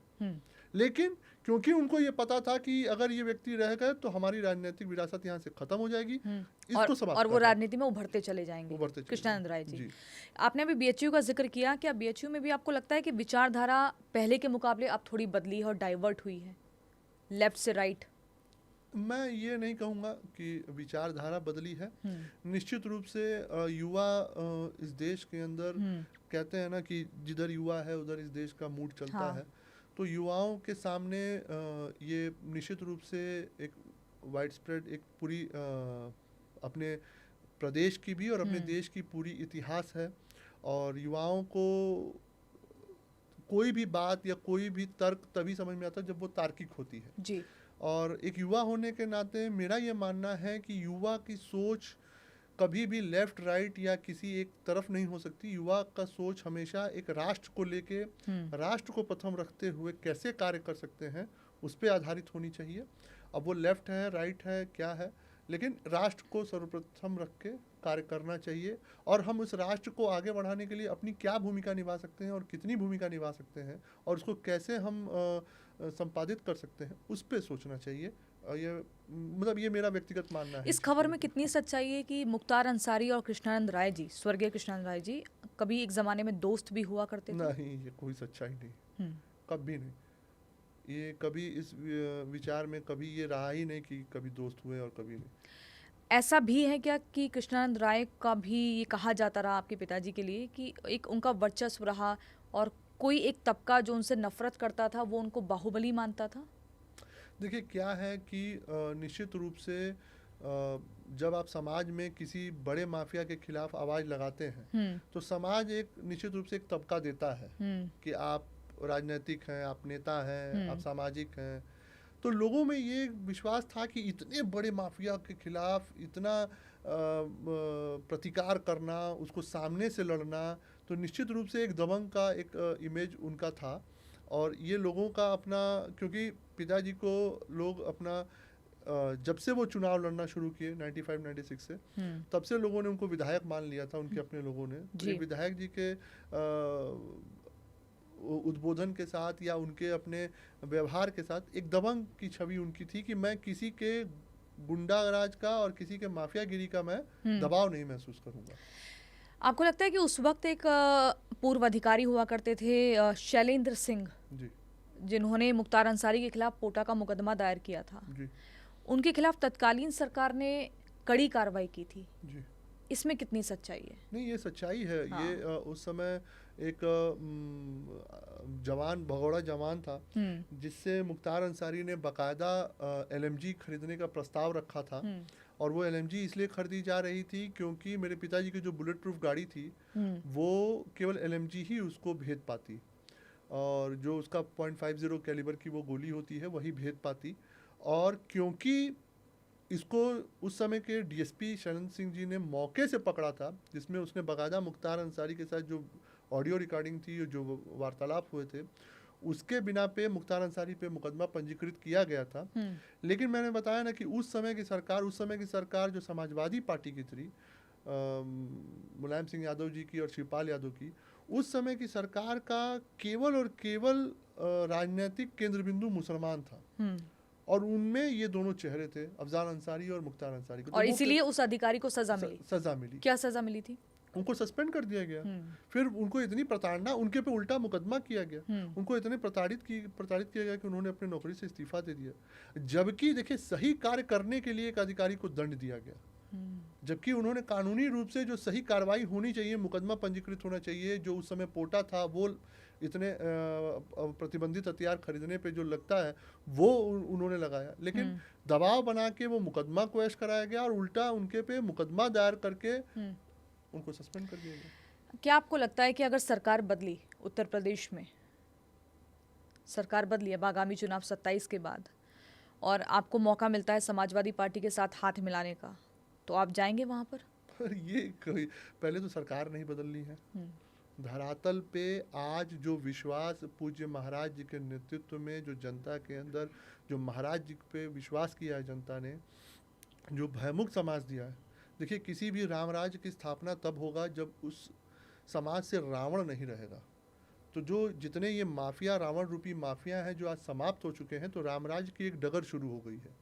और जनता ये जानती है कि रावण तब तक नहीं रहेगा जबकि राम के रूप में पूज्य महाराज जी इस प्रदेश के मुख्यमंत्री रहेंगे। तो जनता इस विश्वास के साथ है कि जो महाराज जी की स्पष्ट नीति है और जो उनके नियत है इन माफियाओं के खिलाफ, उससे जनता प्रभावित है। और जनता 2027 में तीसरी बार पूज्य महाराज जी को मुख्यमंत्री बनाने के लिए पूरे जोर दम से लगी है। रही बात समाजवादी पार्टी, मैंने जब आँख खोला, मेरे पिताजी भाजपा में, मेरी माताजी भाजपा में, मेरे बाबा जब कांग्रेस का ज़माना था तो उस समय मतलब एक कांग्रेसी के शुरू में वोट मिला, उसके बाद फिर जनसंघ में आ गए। तो ये कहीं सवाल नहीं उठता है कि स्वार्थ की राजनीति के लिए इस राजनीतिक दुनिया में मैंने प्रवेश नहीं किया। ये आपके पिताजी शुरुआत में सपा के साथ थे? नहीं, कभी नहीं थे। कभी नहीं। पहला चुनाव या पहला वोट भी जो मेरे पिताजी ने शुरू किया वोटिंग से गांव पे जाके, तो वो भारतीय जनता पार्टी से ही और शुरू आपको किया। अगर मौका मिलेगा नहीं, तब भी आप सपा में कभी नहीं जाएंगे? कभी नहीं। ये मैंने बताया ना कि स्वार्थ की राजनीति में आज जब हम और आप देख रहे हैं कई विधायक इधर से उधर आ रहे हैं, तो ये स्वार्थ की राजनीति है। क्योंकि विचारधारा अगर आपकी एक रहेगी तो आप एक जगह टिके रहेंगे, लेकिन स्वार्थ की राजनीति मुझे नहीं करनी है। मुझे अपने विचारधारा की राजनीति करनी है, और मेरी विचारधारा भारतीय जनता पार्टी, और उससे मैं हमेशा जुड़ा रहा हूँ। भूमियार समाज से कृष्णानंद राय जी ताल्लुक़ रखते हैं, आप भी उसी समाज से आते हैं, लेकिन अगर उसी समाज से मैं बात करूं तो कन्हैया कुमार भी आते हैं, लेकिन कभी भी उन्होंने स्वर्गीय कृष्णानंद राय जी के हक में कभी कोई आवाज़ नहीं उठाई। क्या लगता है आपको, ये कैसे देखते नहीं, हैं आप? क्योंकि वो जिस विचारधारा को लेके अपने जीवन में आगे बढ़ रहे हैं, उस विचारधारा में उनको मुसलमान ही पीड़ित दिखेगा, और उस विचारधारा में अपने समाज के लोग भी नहीं दिखेंगे? नहीं दिखेंगे। दिखते तो दिखते। कभी आपने बात करने की कोशिश करी कन्हैया कुमार से? नहीं, मैं जानता हूं कि जिनकी विचारों में राष्ट्र की सेवा या राष्ट्र प्रथम की भावना है ही नहीं, जिनको केवल एक धर्मनिरपेक्षता का चोला ओढ़ के केवल और केवल मुसलमान की बात करनी है, तो मैं उनसे बात करके अपना समय क्यों वेस्ट करूं? मैं अपनी जो कार्यशैली है उसको ठीक करके राष्ट्र के लिए अपना सर्वस्व त्याग करूं। मनोज सिन्हा जी की अगर हम बात करें तो उन्होंने गाजीपुर की जो लोकसभा सीट है उस चुनाव लड़ा था, जीता भी, लेकिन उसके बाद वो अफजाल अंसारी से हार जाते हैं, अभी 2019 में हार गए। आपको क्या लगता है कि हर बार, जबकि मनोज सिन्हा जी ने बहुत काम किए विकास के तौर पे अगर देखें तो कई मुख्य तौर पर ऐसे काम गिनाए जा सकते हैं जो किया, सूरत और सीरत बदलने का काम किया, आपको लगता है कि हर बार कहीं ना कहीं विकास बनाम अपराध में अपराध जीत जाता है? जी, इसका मूल कारण है। हाँ। इसका मूल कारण ये है कि जो अपराधी है वो षड्यंत्रकारी है। तो जनता क्यों नहीं समझ पाती है? जनता इसलिए नहीं समझ पाती है कि जनता ये सोचती है कि हमें अपने निजी स्वार्थ के पूर्ति के लिए पहले काम करना है। ऐसा क्या निजी स्वार्थ की पूर्ति होती है? निजी स्वार्थ की पूर्ति जैसे मेरे घर के आगे का सड़क बन जाना। लेकिन वो तो मनोज सिन्हा ने भी करवाया। नहीं, तो जैसे मनोज सिन्हा ने सार्वजनिक कार्य कराया। आप जाइए, ब्रिटिश काल के बाद अगर कहीं रेल कम रोड ब्रिज बना तो वो गाजीपुर जो बन के तैयार हो गया, जिसका लोकार्पण आदरणीय प्रधानमंत्री जी भी कर चुके हैं। लेकिन आप ये सोचिए, वहाँ अगर मनोज सिन्हा जी 2019 में चुनाव जीत चुके होते तो हम वहाँ से फ्लाइट पकड़ के सीधे दिल्ली आने के उस कालखंड को हम लोग देखने वाले थे। लेकिन जनता ने अपने स्वार्थ का देखा कि मेरे घर के आगे का सड़क कैसा है, और जो अपराधी है, आज अफजाल अंसारी वहाँ के सांसद होने के बाद उनकी सबसे बड़ी जो विकास की गाथा वो लिखते हैं वो है पीएम जसवाई की सड़क। प्रधानमंत्री ग्राम सड़क योजना हर सांसद को दी जाती है कि आप अपने जो क्षेत्र के सड़कें हैं वो हमें बताएं, हम उसको स्वीकृत करेंगे। आज तक उन्होंने अपने विचार से, अपने व्यवहार से, अपने व्यक्तिगत प्रभाव से एक विकास का काम नहीं किया होगा। और जितना उन्होंने पीएम जसवाई के सड़क का निर्माण उस जिले में किया होगा, उतना सामुदायिक शौचालय अकेले मनोज सिन्हा ने उस जिले में बना दिया, केवल अपने एक कार्यकाल में। लेकिन फिर भी विकास हार गया। क्योंकि हम बट रहे हैं। इसीलिए महाराज जी उतने बड़े मन से कह रहे हैं कि जब जब हम बटे हैं तब तब हम कटे हैं। उसका सबसे प्रत्यक्ष उदाहरण है गाजीपुर। हम बट जाते हैं, कोई यादव सपा के साथ हो जाएगा, कोई चमार बहुजन के साथ हो जाएगा, कुछ छतरी कोई अगर बसपा से लड़ गया तो उसके साथ हो जाएगा, क्योंकि हम बढ़ जाते हैं। आज आप छोटी सी एक विश्लेषण करिएगा, हमारे देश के अंदर मदरसे भी हैं और हमारे देश के अंदर मंदिर भी है, ठीक है। कितने मंदिरें होंगी जो प्रमुख मंदिरें होंगी, वहाँ पे जाने वाले लोग केवल दर्शनार्थी हैं, और उन मंदिरों पे सीआरपीएफ की सुरक्षा लगाई जाती है, ठीक है। अब आप गौर करिए, ऐसे कितने मदरसे हैं जहाँ कोई सुरक्षा लगाई गई हो इस देश के अंदर? कहीं पर भी नहीं। यही उदाहरण है। जबकि मंदिर में जाने वाला सनातनी वो दर्शन के लिए जा रहा है, उसको खतरा अपने से तो होगा नहीं, खतरा किसी और से है। और मस्जिद की तरफ क्योंकि सनातन का कोई जा नहीं सकता, तो उसको किसी से खतरा नहीं। यानी कि इस देश में सनातनियों को खतरा है। अगर मोदी जी और योगी जी नहीं रहे तो, मेरा व्यक्तिगत रूप से मानना है, ये युद्ध केवल इसका नहीं है। हम और आप, या मैं गाजीपुर में कहूँ या मैं सामाजिक दुनिया में राजनीतिक रूप से जब लोगों के बीच में रहता हूँ, तो हमसे सवाल होते हैं कि मेरी सड़क की बनी कि नहीं बनी, हमें मूलभूत सुविधाओं की कितनी व्यवस्था की गई। आपके पास लोग आते हैं कहने लोग के लिए? आते हैं, कहते हैं, एक जनप्रतिनिधि होने के जी, नाते जी, मेरी जी। माता जी 3 बार विधायक जी, रही, जी। तो लोग कहते हैं। लेकिन एक मुसलमान ये सोचता है कि कैसे योगी जी हटेंगे, एक मुसलमान ये सोचता है कि कैसे मोदी जी हटेंगे। वो कभी ये नहीं सोचता है कि मेरी सड़क बनी कि नहीं बनी, मेरे घर में जीवोपार्जन के लिए मैं धन कैसे कमाऊंगा। वो बस ये सोचता है कि उसका धर्म का प्रचार कैसे हो और उसकी सड़क, और ये योगी जी और मोदी जी कैसे हटेंगे। आप चुनाव लड़ेंगे? ये तो देखिए केंद्रीय नेतृत्व पर डिपेंड करता है। भारतीय जनता पार्टी एक बड़ी पार्टी है, एक बड़ा परिवार है। इसमें जिसकी जो भी रोल निर्धारित किए जाते हैं वो सब लोग करते हैं। लेकिन पीयूष राय को अगर पार्टी ऑफिस में बुलाती है उत्तर प्रदेश में या दिल्ली में कहीं पर भी आलाकमान की तरफ से कहा जाता है कि आपको चुनाव लड़ना है, तो आप तैयार हैं? जी बिल्कुल, कहने पे तो बिल्कुल तैयार है। कहने पे तो कह दिया इस देश के लिए न्यौछावर होना है, बिल्कुल चले जाएंगे दोनों। कौन सी सीट आप चाहेंगे चुनाव लड़ना? बिल्कुल हमेशा मोहम्मदाबाद। मोहम्मदाबाद? बिल्कुल। इतना बड़ा? कई बार सीट माता जी को बनारस से लड़ने के लिए कहा गया, या कई बार बनारस एक कैंट सीट से भी कहा गया पूर्व में, अभी तो नहीं। इससे पिछले भी 2017 में बनारस से लड़ने के लिए कहा गया, लेकिन मैंने हमेशा से मना किया है, क्योंकि जो लड़ाई ईश्वर ने हमारे नीति में रख दी है और नियति में दे दी है, वो लड़ाई हम ही लड़ेंगे, उसको पूरा आखिर तक हम ही पहुंचेंगे। मोहम्मदाबाद सीट से आपके अंदर डर और दहशत नहीं आता है? क्यों होगी, जो खोना था खो चुके। आपको अपनी जिंदगी का खतरा नहीं लगता? नहीं, अपनी जिंदगी का तो कभी किसी व्यक्ति को नहीं खतरा होता है, अपने जो चाहने वाले हैं उनके जिंदगी का होता है, और जिससे मैंने सबसे ज्यादा चाहा उसको मैंने खो दिया, तो अब किसी का डर नहीं। मुख्तार अंसारी को आज भी रॉबिन हुड कहा जाता है, इसको आप कैसे देखेंगे? देखिए, ये स्वयं का बनाया हुआ रॉबिन हुड कह लीजिए, स्वयं को बनाया हुआ सुपरमैन बन जाइए, तो उसका तो कोई वो उनके विश्लेषण चाहने होता- वाले लोग उनको हाँ, कहते उनके हैं। चाहने वाले लोग हैं, लेकिन वही रॉबिन हुड की स्थिति जब इस प्रदेश में सरकार बदलती है तो सबने देख लिया कि जब न्याय का डंडा चला, जब लोगों ने गवाही की, जब सुरक्षा का माहौल इस प्रदेश के अंदर बना, तो वो रॉबिन हुड है कि माफिया है, वो सब सामने दिख गया। मुख्तार अंसारी किसके कहने पर या किसके संरक्षण में जेल के अंदर भी अपना जनता दरबार चलाता था? देखिए, ये तो उस समय, देखिए जेल के अंदर या किसी पुलिस कस्टडी में या किसी भी कोर्ट ऑफ लॉ के अंदर अगर कोई व्यवस्था हो रही है, तो जब तक सरकार का उस पर हाथ ना हो, जैसे उस समय तत्कालीन समाजवादी पार्टी का हाथ था, प्रशासन का हाथ ना हो, तब तक ये कामें हो ही नहीं सकती। आप सोचिए, जब मुख्तार अंसारी जेल में थे तो उन्होंने तालाब खुनवा रखा था। सीबीआई जो जांच के लिए प्रदेश में आती थी, जो गवाही सबके बयान लेने के लिए, वो मुख्तार अंसारी के बाद जब पहली बार गई तो उनको 8 घंटे जेल के गेट पे खड़ा करवा दिया था, सीबीआई जैसे ऑफिसर्स को। उसके बाद दूसरी बार वो लोग हमारे मदद से, क्योंकि जो बाहर जाने का रास्ता था तो लोग प्रताड़ित करते थे, जो उसके गुर्गे थे वो प्रताड़ित करते थे, तो हम लोगों का मदद मांगा, तो हम लोग फिर 6-7 गाड़ियों से साथ गए, उनको ले गए जेल कोर्ट पे। उसके बाद अंदर उसी सीबीआई ऑफिसर्स के सामने AK-47 रख के अपनी गवाही दी थी। तो इस तरीके का दहशत था वो प्रदेश। उस समय के लोगों ने, उस समय के युवाओं ने बस यही सोचा था कि कब ये कालखंड बदले, कब ऐसी एक सरकार आए, एक ऐसा व्यक्ति उस मुख्यमंत्री के पद पे बैठे जो इस माफियाओं से निजात करा सके। मुख्तार अंसारी के क्या दाऊद से भी कनेक्शन थे? हो सकते हैं, अब इसका मैं पुष्टि तो इसलिए नहीं कर सकता क्योंकि मैं उस तह तक नहीं पहुंचा, लेकिन ये सब एक है, चाहे मुसलमान कहीं से हो, ये सब एक। लेकिन मुख्तार अंसारी को पंजाब जेल में क्यों रखना चाहती थी पंजाब की सरकार? क्योंकि वो यहाँ आते तो गवाहियाँ होती।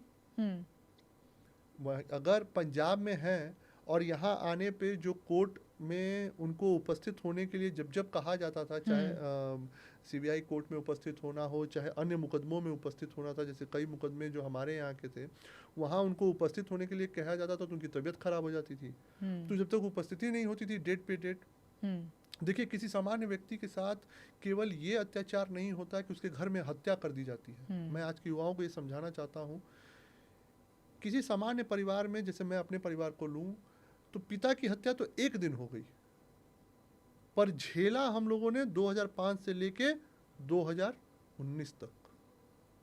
वो झेलना केवल ये नहीं होती है कि आपको धमकाया जाएगा, आपको रोका, आप कोई भी कार्य करने जाएंगे आपको भगा दिया जाएगा, आप जीवोपार्जन की जो व्यवस्था करनी जाएगी आपको रोड़ा लगा दिया जाएगा, आप कोर्ट में जाएंगे वो अपने प्रभाव से तारीख डलवाता जाएगा, क्योंकि उसके पास अकूत संपत्ति है, अकूत पैसा है कि वो कोर्ट में फेंक के डेट बढ़वा सकता है या कोर्ट ऑफ लॉ को प्रभावित कैसे भी वकीलों के माध्यम से कर सकता है, आप अपने पैसे से वहाँ पे लड़ने जाते हैं। यही अंतर आती है।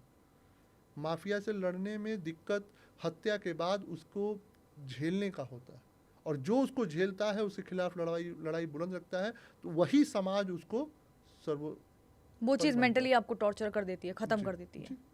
पंजाब सरकार में क्या सारी सुख सुविधाएं मिली मुख्तार अंसारी बिल्कुल को? मिली, तभी तो वो वहाँ रहना चाहते थे। माता जी को, प्रियंका वाड्रा को 3-3 बार पत्र लिखना पड़ा कि आपकी सरकार है, एक नारी होने के नाते नारी की समस्या समझिए। मैं ही केवल नहीं हूँ जिसे यहाँ पे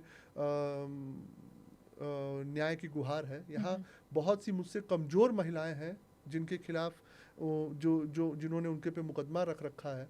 कम से कम उनकी ध्यान रखिए। हो सकता है आपको लगे कि हम राजनीतिक हैं, तो जो राजनीतिक नहीं है, जो सामान्य वर्ग के व्यक्ति हैं, उन पे तो आप कम से कम तो पंजाब में, हाँ, पंजाब से यहाँ लाने के पंजाब लिए में उस वक्त कांग्रेस की कांग्रेस सरकार की थी। सरकार प्रियंका थी। वाड्रा से माता जी ने जी। बात करी, क्योंकि लेकिन वो वहाँ पे हाँ, प्रभारी भी थी, लेकिन वहां से भी कोई हल नहीं कोई निकला। हल नहीं निकला। सुप्रीम कोर्ट से आदेश लेके आना पड़ा। सुप्रीम कोर्ट के आदेश के बाद उनका यहाँ पे जुरिडिक्शन, वो यहाँ पे आते हैं। सोचिए, थोड़ी सी आप अपना जी, उसमें जी। ध्यान देखिएगा।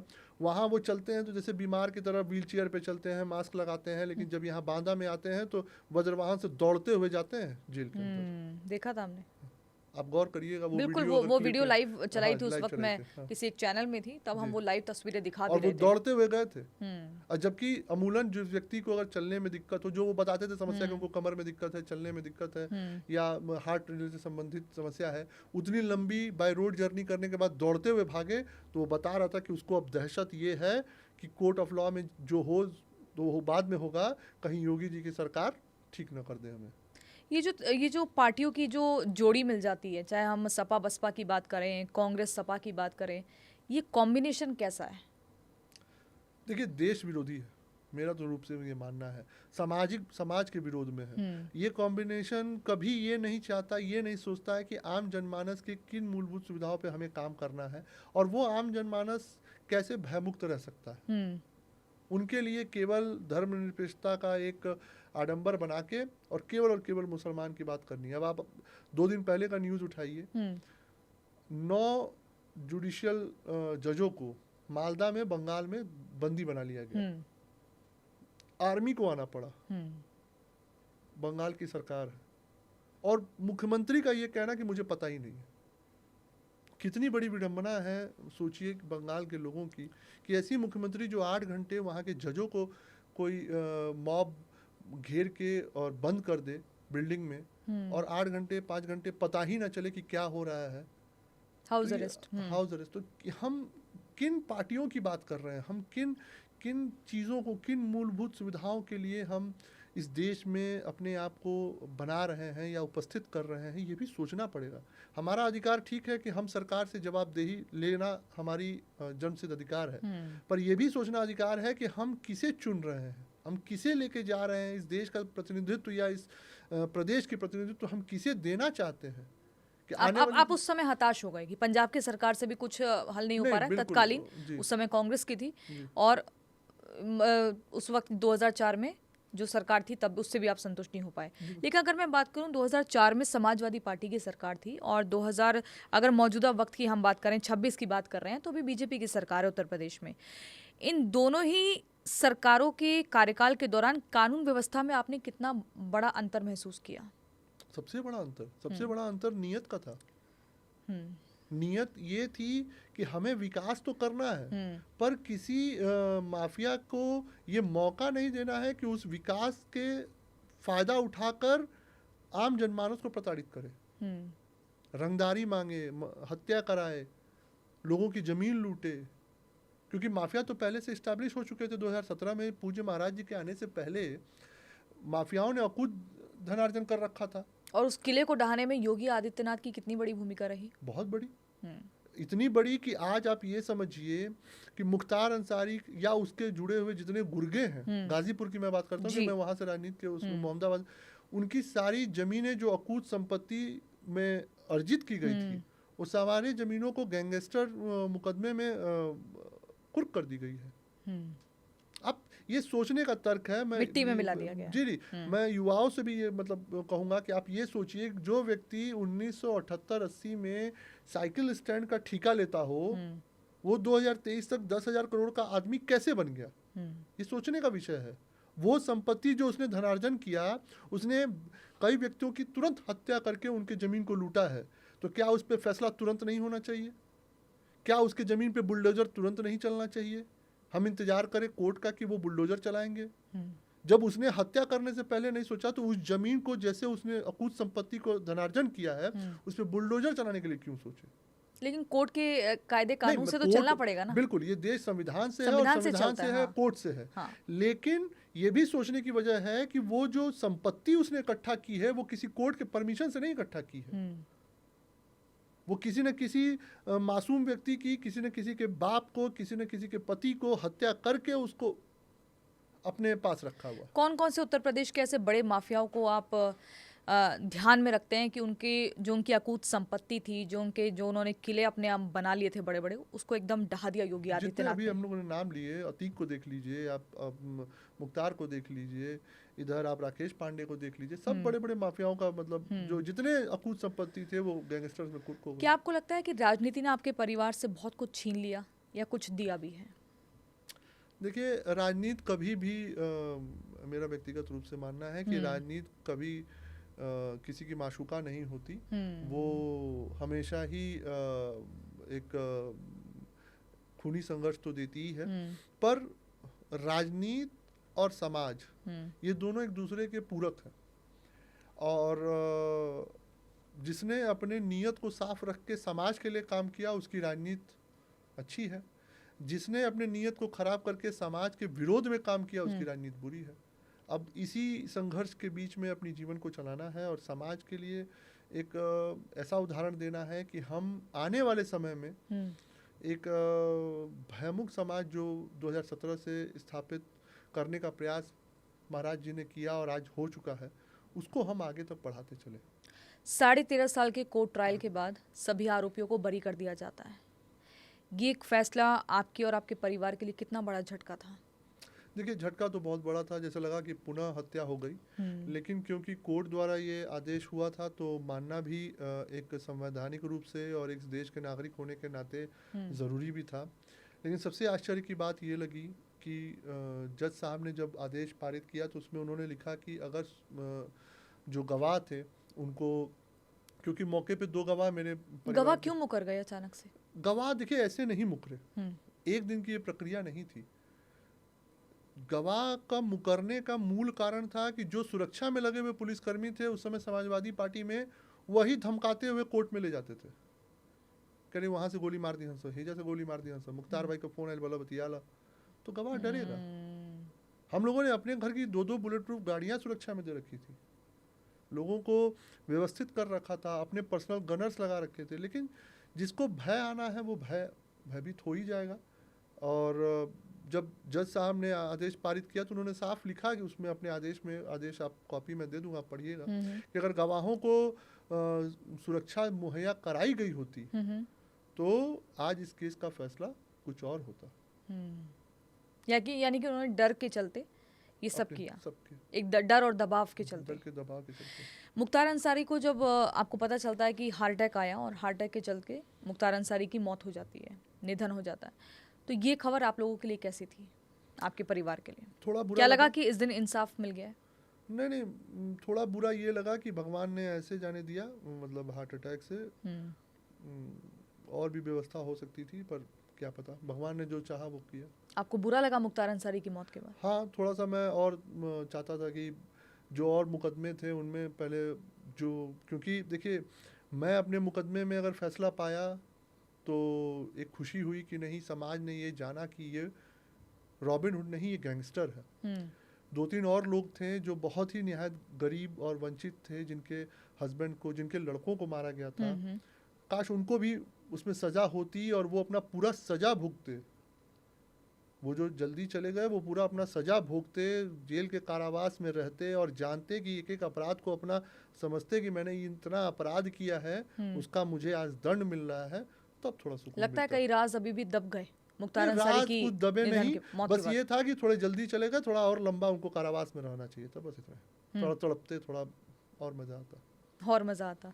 कोई ऐसी ऐसी मन में कोई ऐसी टीस होती है जब अंसारी परिवार को आप देखते हैं या उनसे जुड़ी कोई खबर सुनते हैं, कोई ऐसी चीज़ जो बहुत परेशान करती है अंदर ही नहीं, अंदर? कोई चीज़ परेशान नहीं करती है। परेशान देखिए, हम्म, कार्मिक क्षेत्र में कर्म की भूमिका में अपना कर्म हमको करना है। हम्म, जिस मेरे पिताजी, स्वर्गीय पिताजी द्वारा जो मशाल उन्होंने इन माफियाओं के खिलाफ बुलंद की थी, उस आवाज़ को लेके चलना है।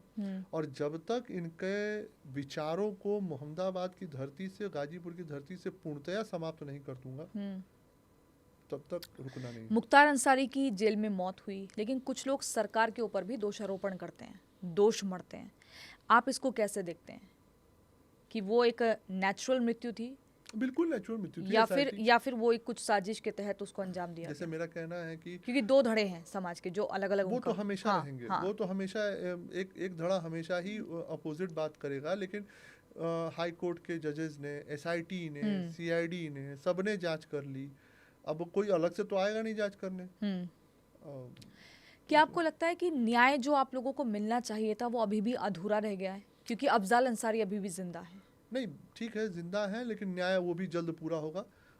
सीबीआई हाई कोर्ट में डेट लग रही है। पिताजी का जो हम लोगों ने सीबीआई जो लोअर कोर्ट से जो मुकदमा हम लोग हारे थे दिल्ली में, वो हाई कोर्ट में चल रहा है। और देखिए, मैं आपको आपके पॉडकास्ट से, शो के माध्यम से बताना चाहता हूँ कि निश्चित रूप से ईश्वर ने इसीलिए बचा के रखा है कि एक अच्छा मिसाल अफजाल अंसारी को सजा दिला के हम आप समाज मानते में। हैं कि अभी भी आपको न्याय नहीं मिला, मैं ये इंसाफ नहीं नहीं मानता मिला? हूँ, मैं ये मानता हूँ कि न्याय का एक अच्छा मिसाल मिलना बाकी है, जो अफजाल अंसारी के केस होने जा रहा है। अफजाल अंसारी की राजनीति को आप कैसे देखते हैं? ठीक है, एक राजनीति उनका बस हमेशा से समाज को बांट के अपने स्वार्थ की रही है। उसमें वो अब तक सिद्ध साबित हुए हैं, तो राजनीति अच्छी है, ठीक है। मुख्तार अंसारी की तरफ से हमेशा जो अपना फैमिली बैकग्राउंड है वो फ्रीडम फाइटर से जोड़ के बताया गया, चाहे फिर उसमें हम डॉक्टर हामिद अंसारी की बात करें या और बड़े स्वतंत्रता सेनानियों की बात करें। उस फैमिली बैकग्राउंड को लेकर आप क्या क्लैरिटी देंगे? क्या ये सच्चाई है या पीछे से भी सब गैंगस्टर और बड़े बड़े माफिया रहे? नहीं, सोचिए, मैं हाँ। आपने एक फ्रीडम वैसे बात की, मैं आपको एक छोटा सा उदाहरण ये देता हूँ कि हामिद अंसारी साहब इस देश के वाइस प्रेसिडेंट रहे, और वाइस प्रेसिडेंट से हटने के बाद वो इस देश में असहिष्णुता महसूस करते हैं। इस देश ने उन्हें क्या दिया, उसके बाद जब भारतीय जनता पार्टी की सरकार आती है तो वो कहते हैं कि मैं असहिष्णु महसूस कर रहा हूँ इस देश के अंदर। लेकिन वो रिलेटिव है मुख्तार अंसारी के? जी, वो जैसे हम लोगों में एक पटेदारी होती है, वैसे उनके में वो रिलेटिव। और मुख्तार अंसारी के नाना ब्रिगेडियर थे? नहीं, ये डायरेक्ट नाना उनके ब्रिगेडियर नहीं थे, और वो कहानी ये लोग अपने आप से एक मनगढ़ंत बनाते हैं। वो इनके दूसरे परिवार के नाना थे जो ब्रिगेडियर थे। बहरहाल, मैं बस इतना बताना चाहता हूँ कि मानसिकता जो होती है किसी की अपराध की या सहिष्णु होने की या न होने की, वो मानसिकता बचपन से पनपी होती है। वो अपने स्वार्थ तक, अपने कार्य पूर्ण होने तक उसे बचाता है और उसके बाद दिखाता भी है। सोचिए, मैं हामिद अंसारी पे ही जा रहा हूँ। इनका मुख्तार अंसारी के साथ रिलेशन क्या है? एक तरीके से चाचा लगते हैं, लेकिन जैसे वो पटेदारी में है, सगे में नहीं है। अगल मुंह बगल बोले। मुंह बोले, हाँ, ठीक है। अगल बगल घर है। लेकिन वही उपराष्ट्रपति, इस देश में जब तक उपराष्ट्रपति रहते हैं, ये देश उनके लिए सहिष्णु रहता है। और वही उपराष्ट्रपति जब अपने पद से पदभार छोड़ते हैं, रिटायर होते हैं, तो वो असहिष्णु हो जाता है। और वही देश जिन्होंने उनकी राजनीति का, उनके शिक्षा का, उनके दीक्षा का, हर चीज़ का व्यवस्था करता है। अब रही बात मोहम्मद अहमद अंसारी की, जिनको ये आप लोग अपना बताते हैं कि इंडियन नेशनल कांग्रेस के पहले वो रहे, लेकिन आप इसको भी हिस्ट्री में उठा के देखिए कि इस देश के बंटवारे में जो मुस्लिम लीग रही, उसके भी वो सदस्य रहे। तो इनके परिवार में गैंगस्टर का रिकॉर्ड हो ना हो, लेकिन समाज के बांटने का रिकॉर्ड हमेशा रहा। बहुत बड़ी बात आप कह रहे हैं। बिल्कुल, हम समाज को बांटने का हमेशा रिकॉर्ड रहा है, और वही रिकॉर्ड ये दोनों भाई आज तक करते आए हैं। एक जन चले गए, एक जन अभी सांसद है। पीयूष राय जी, आपने अपने पिता यानी स्वर्गीय कृष्णानंद राय जी के साथ अच्छा समय बिताया होगा। कोई ऐसा समय, कोई ऐसी याद, कोई ऐसा पल, ऐसा क्षण जो आपको आज भी याद आता है तो आपके चेहरे पर मुस्कान आ जाती है? या वो उनकी कोई ऐसी बात जो आपको आगे जीने के लिए ताकत देती है? ताकत तो देखिए, हम लोग अब जैसे मेरे पिता, हम लोगों से बहुत बात नहीं होती थी। हम लोग जिस परिवेश में आते थे, आज के बच्चे तो अपने माँ बाप को फ्रेंड सर्किल की तरह देखते हैं। हम लोग अपने पिता को एक गुरु की तरह देखते थे, और बातें बस इतनी होती थी कि वो कहते थे, हम सुनते थे।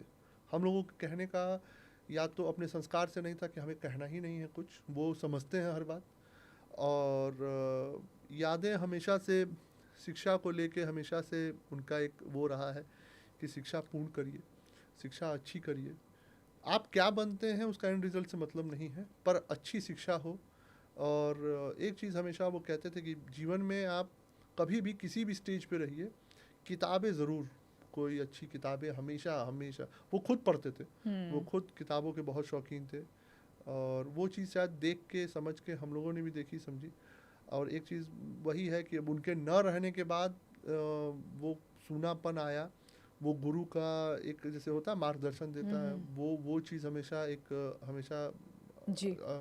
अपूर्ण रही। लेकिन जब पूज्य महाराज जी से हमने 2006-07 में मुलाकात हुई, माता जी के साथ बड़े महाराज जी गोरखपुर मठ में थे, तो उन्होंने अपना आशीर्वाद दिया और कहा कि समय है, ये समय बीतेगा भी और बदलेगा भी, समय का पहिया गोल है। आज 12 बजा है तो कल फिर 12 बजेगा। वो 12 और इस 12 में यही अंतर है कि समय परिवर्तित रहेगा।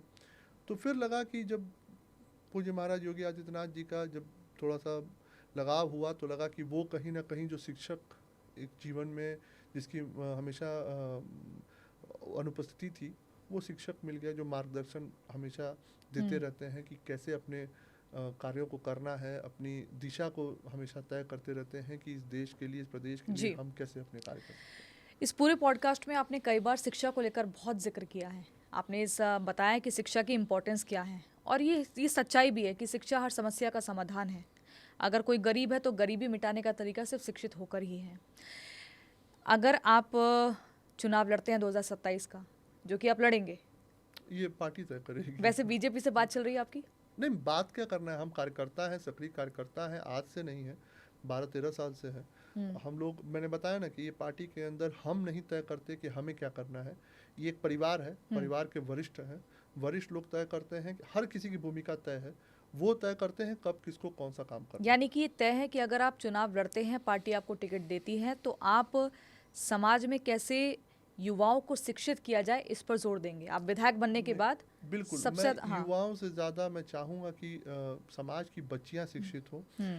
बच्चियों को शिक्षित करना इसलिए बहुत ज़रूरी है क्योंकि समाज हमेशा से जो पुरुष और महिला में जो वर्गीकरण करता है, वो वर्गीकरण नहीं होना चाहिए जब तक वो शिक्षा ले रहा हो। मेरा व्यक्तिगत रूप से मानना है कि एक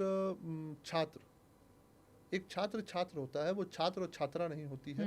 वो छात्र जब LKG या नर्सरी से शुरू करे और अपने जीवन के आखिरी शिक्षा तक जाए, तो वो छात्र रहे। उसके शिक्षा में ये अंतर ना हो कि ये महिला है तो उसको ये स्ट्रीम पढ़ना है या ये करना है या ऐसे करना चाहिए, जेंडर बाइज्ड ना हो। ये शिक्षा मैं अपने क्षेत्र में मैं चाहता हूँ कि एक ऐसी ज़रूर व्यवस्था लागू करूँगा। खासकर मेरे यहाँ समस्या थोड़ी सी ये हो जाती है कि जो थोड़े अति गरीब हैं, अति पिछड़े लोग हैं, वो बहुत अर्ली एज में बच्चों की शादी 20 साल में, 18 साल में करने का, इस पद्धति को मुझे बदलना है। शिक्षा केवल इसलिए नहीं कि वो घर चला सके, शिक्षा इसलिए कि वो अपने आप से पूरी दुनिया चला सके। उसके लिए मैं चाहता हूँ कि एक बच्चियों के लिए मुझे शिक्षा का प्रोत्साहन करना है। क्या आपको लगता है कि उत्तर प्रदेश में आज भी मुख्तार या फिर अतीक अहमद की तरह कोई माफिया ऐसे हैं जो पनप रहे हैं या अभी भी हैं? देखिए, जब समाज है तो समाज में कुरीतियाँ रहेगी, पर मैंने जैसे पहले कहा ना कि लेकिन मुख्तार अंसारी और अतीक अहमद जैसे अभी भी हैं क्या माफिया, या खत्म हो चुके हैं जड़ से? नहीं, अभी तो खत्म हो चुके हैं। जैसे मैंने कहा ना कि समाज में राम राज्य की स्थापना तब होती है जब समाज के रावण रूपी ऐसे माफियाओं का अंत होता है। हम उस स्वर्णिम काल में चल रहे हैं प्रदेश के, जब जहां बड़े जितने माफिया हैं वो खत्म हो चुके हैं, या जेल के अंदर हैं, या अपने आप को ये महसूस कर चुके हैं कि मैं संत हूँ, मुझे आप ये मानते हैं कि उत्तर प्रदेश उत्तम प्रदेश बन चुका है? उत्तम प्रदेश की तरफ तो बढ़ चुका है। आने वाले में जो हमारे पूज्य महाराज जी, मुख्यमंत्री जी ने जो लक्ष्य रखा है कि हमें 1 ट्रिलियन की इकॉनमी बननी है, तो ये तभी पॉसिबल हो पाया है जब यहाँ दोहन नहीं हो रहा है, शोषण नहीं हो रहा है माफियाओं द्वारा। अब इसको समझने की ज़रूरत है कि हम इसको कितने दिनों तक चला सकते हैं, ये हमारे आपके हाथ में है। हम ये तुलना देखें कि इससे पूर्व की सरकारों में, चाहे समाजवादी की हो, चाहे कभी कांग्रेस की रही हो, चाहे कभी बसपा की हो, उस समय में माफिया जो गुंडे हुआ करते थे वो माफिया बन गए, और आज वही माफिया गुंडे तक नहीं रह गए, अपने अपने व्यापार में या अपने अपने जगहों पे, अपने अपने घर में या जेल में, या तो मिट्टी के नीचे या तो भगवान को प्यारे हो चुके। अब हमें अगर वो पुराना कालखंड लाना है तो फिर हम सब वही दूसरों के मंसूबे पे काम करें, और नहीं लाना है तो पूज्य महाराज जी के हाथों को मजबूत करें। एक छोटी उम्र में आपने अपने पिता को खोया, जीवन में पिता का रोल कितना महत्वपूर्ण है? पिता का रोल, अब मैं तो यही कहता हूँ, जो कोई युवा मिलता है या जो लोग मुझसे मिलते हैं, मैं यही कहता हूँ कि जीवन में आप हर संबंध के बिना एक बार समय निकाल सकते हैं, लेकिन आपने अपना चौखट लांघा तो वो पिता ही है जो हर धूप छाँव बरसात ओले सबसे बचाता है। घर के अंदर तो कोई भी बचा लेगा, लेकिन आप घर के अंदर कितने दिन हैं? 4 साल 5 साल की उम्र तक।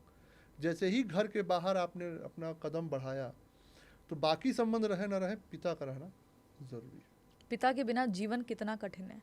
बहुत बहुत, वो मैंने बताया ना कि आपने घर का चौखट जिस दिन लांघा, जिस भी उम्र में लांघा, पिता के बिना हर एक कदम, जैसे मैं अमूलन देखता हूँ कि आजकल सोशल मीडिया पे माताओं को लेके मदर्स डे या इस पे, लेकिन मैं व्यक्तिगत रूप से मानता हूँ कि घर का अगर चौखट किसी पुरुष ने या किसी महिला ने लांघा मतलब कि घर से बाहर निकल के कभी चला, चाहे स्कूल जाए चाहे, तो वो बिना पिता के साये के उसको बहुत बहुत बहुत संघर्ष हो जाता है। आपको महसूस हुआ? बिल्कुल, बहुत। कि जब आपने चौखट पार की अरे और कई तरह की परेशानियां आई और वहां अरे पर पूछिए आपने मत, आसमान को देखा और अपने पिता को याद किया? नहीं, मैंने आसमान को नहीं देखा, ऐसा नहीं है, फिल्मी स्टाइल नहीं होते हैं, लेकिन मैंने चौखट जब लांघा तो मैंने लोगों को बदलते देखा, मैंने लोगों को न पहचानते हुए देखा।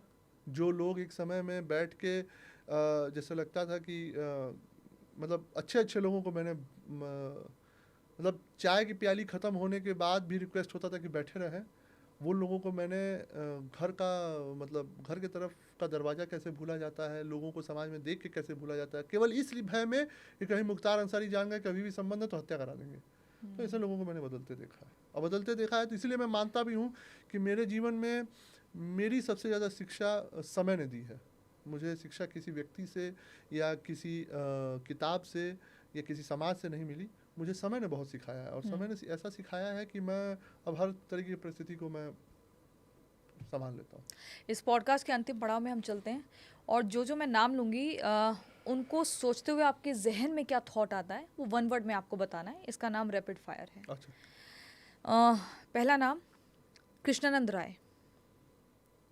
पिता मुख्तार अंसारी। माफिया। अफजल अंसारी। माफिया। योगी आदित्यनाथ। युग पुरुष। अखिलेश यादव। माफियाओं के देवता। मायावती।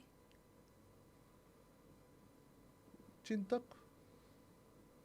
सिस्टम पर भरोसा, हाँ या ना? अभी हाँ, पहले ना।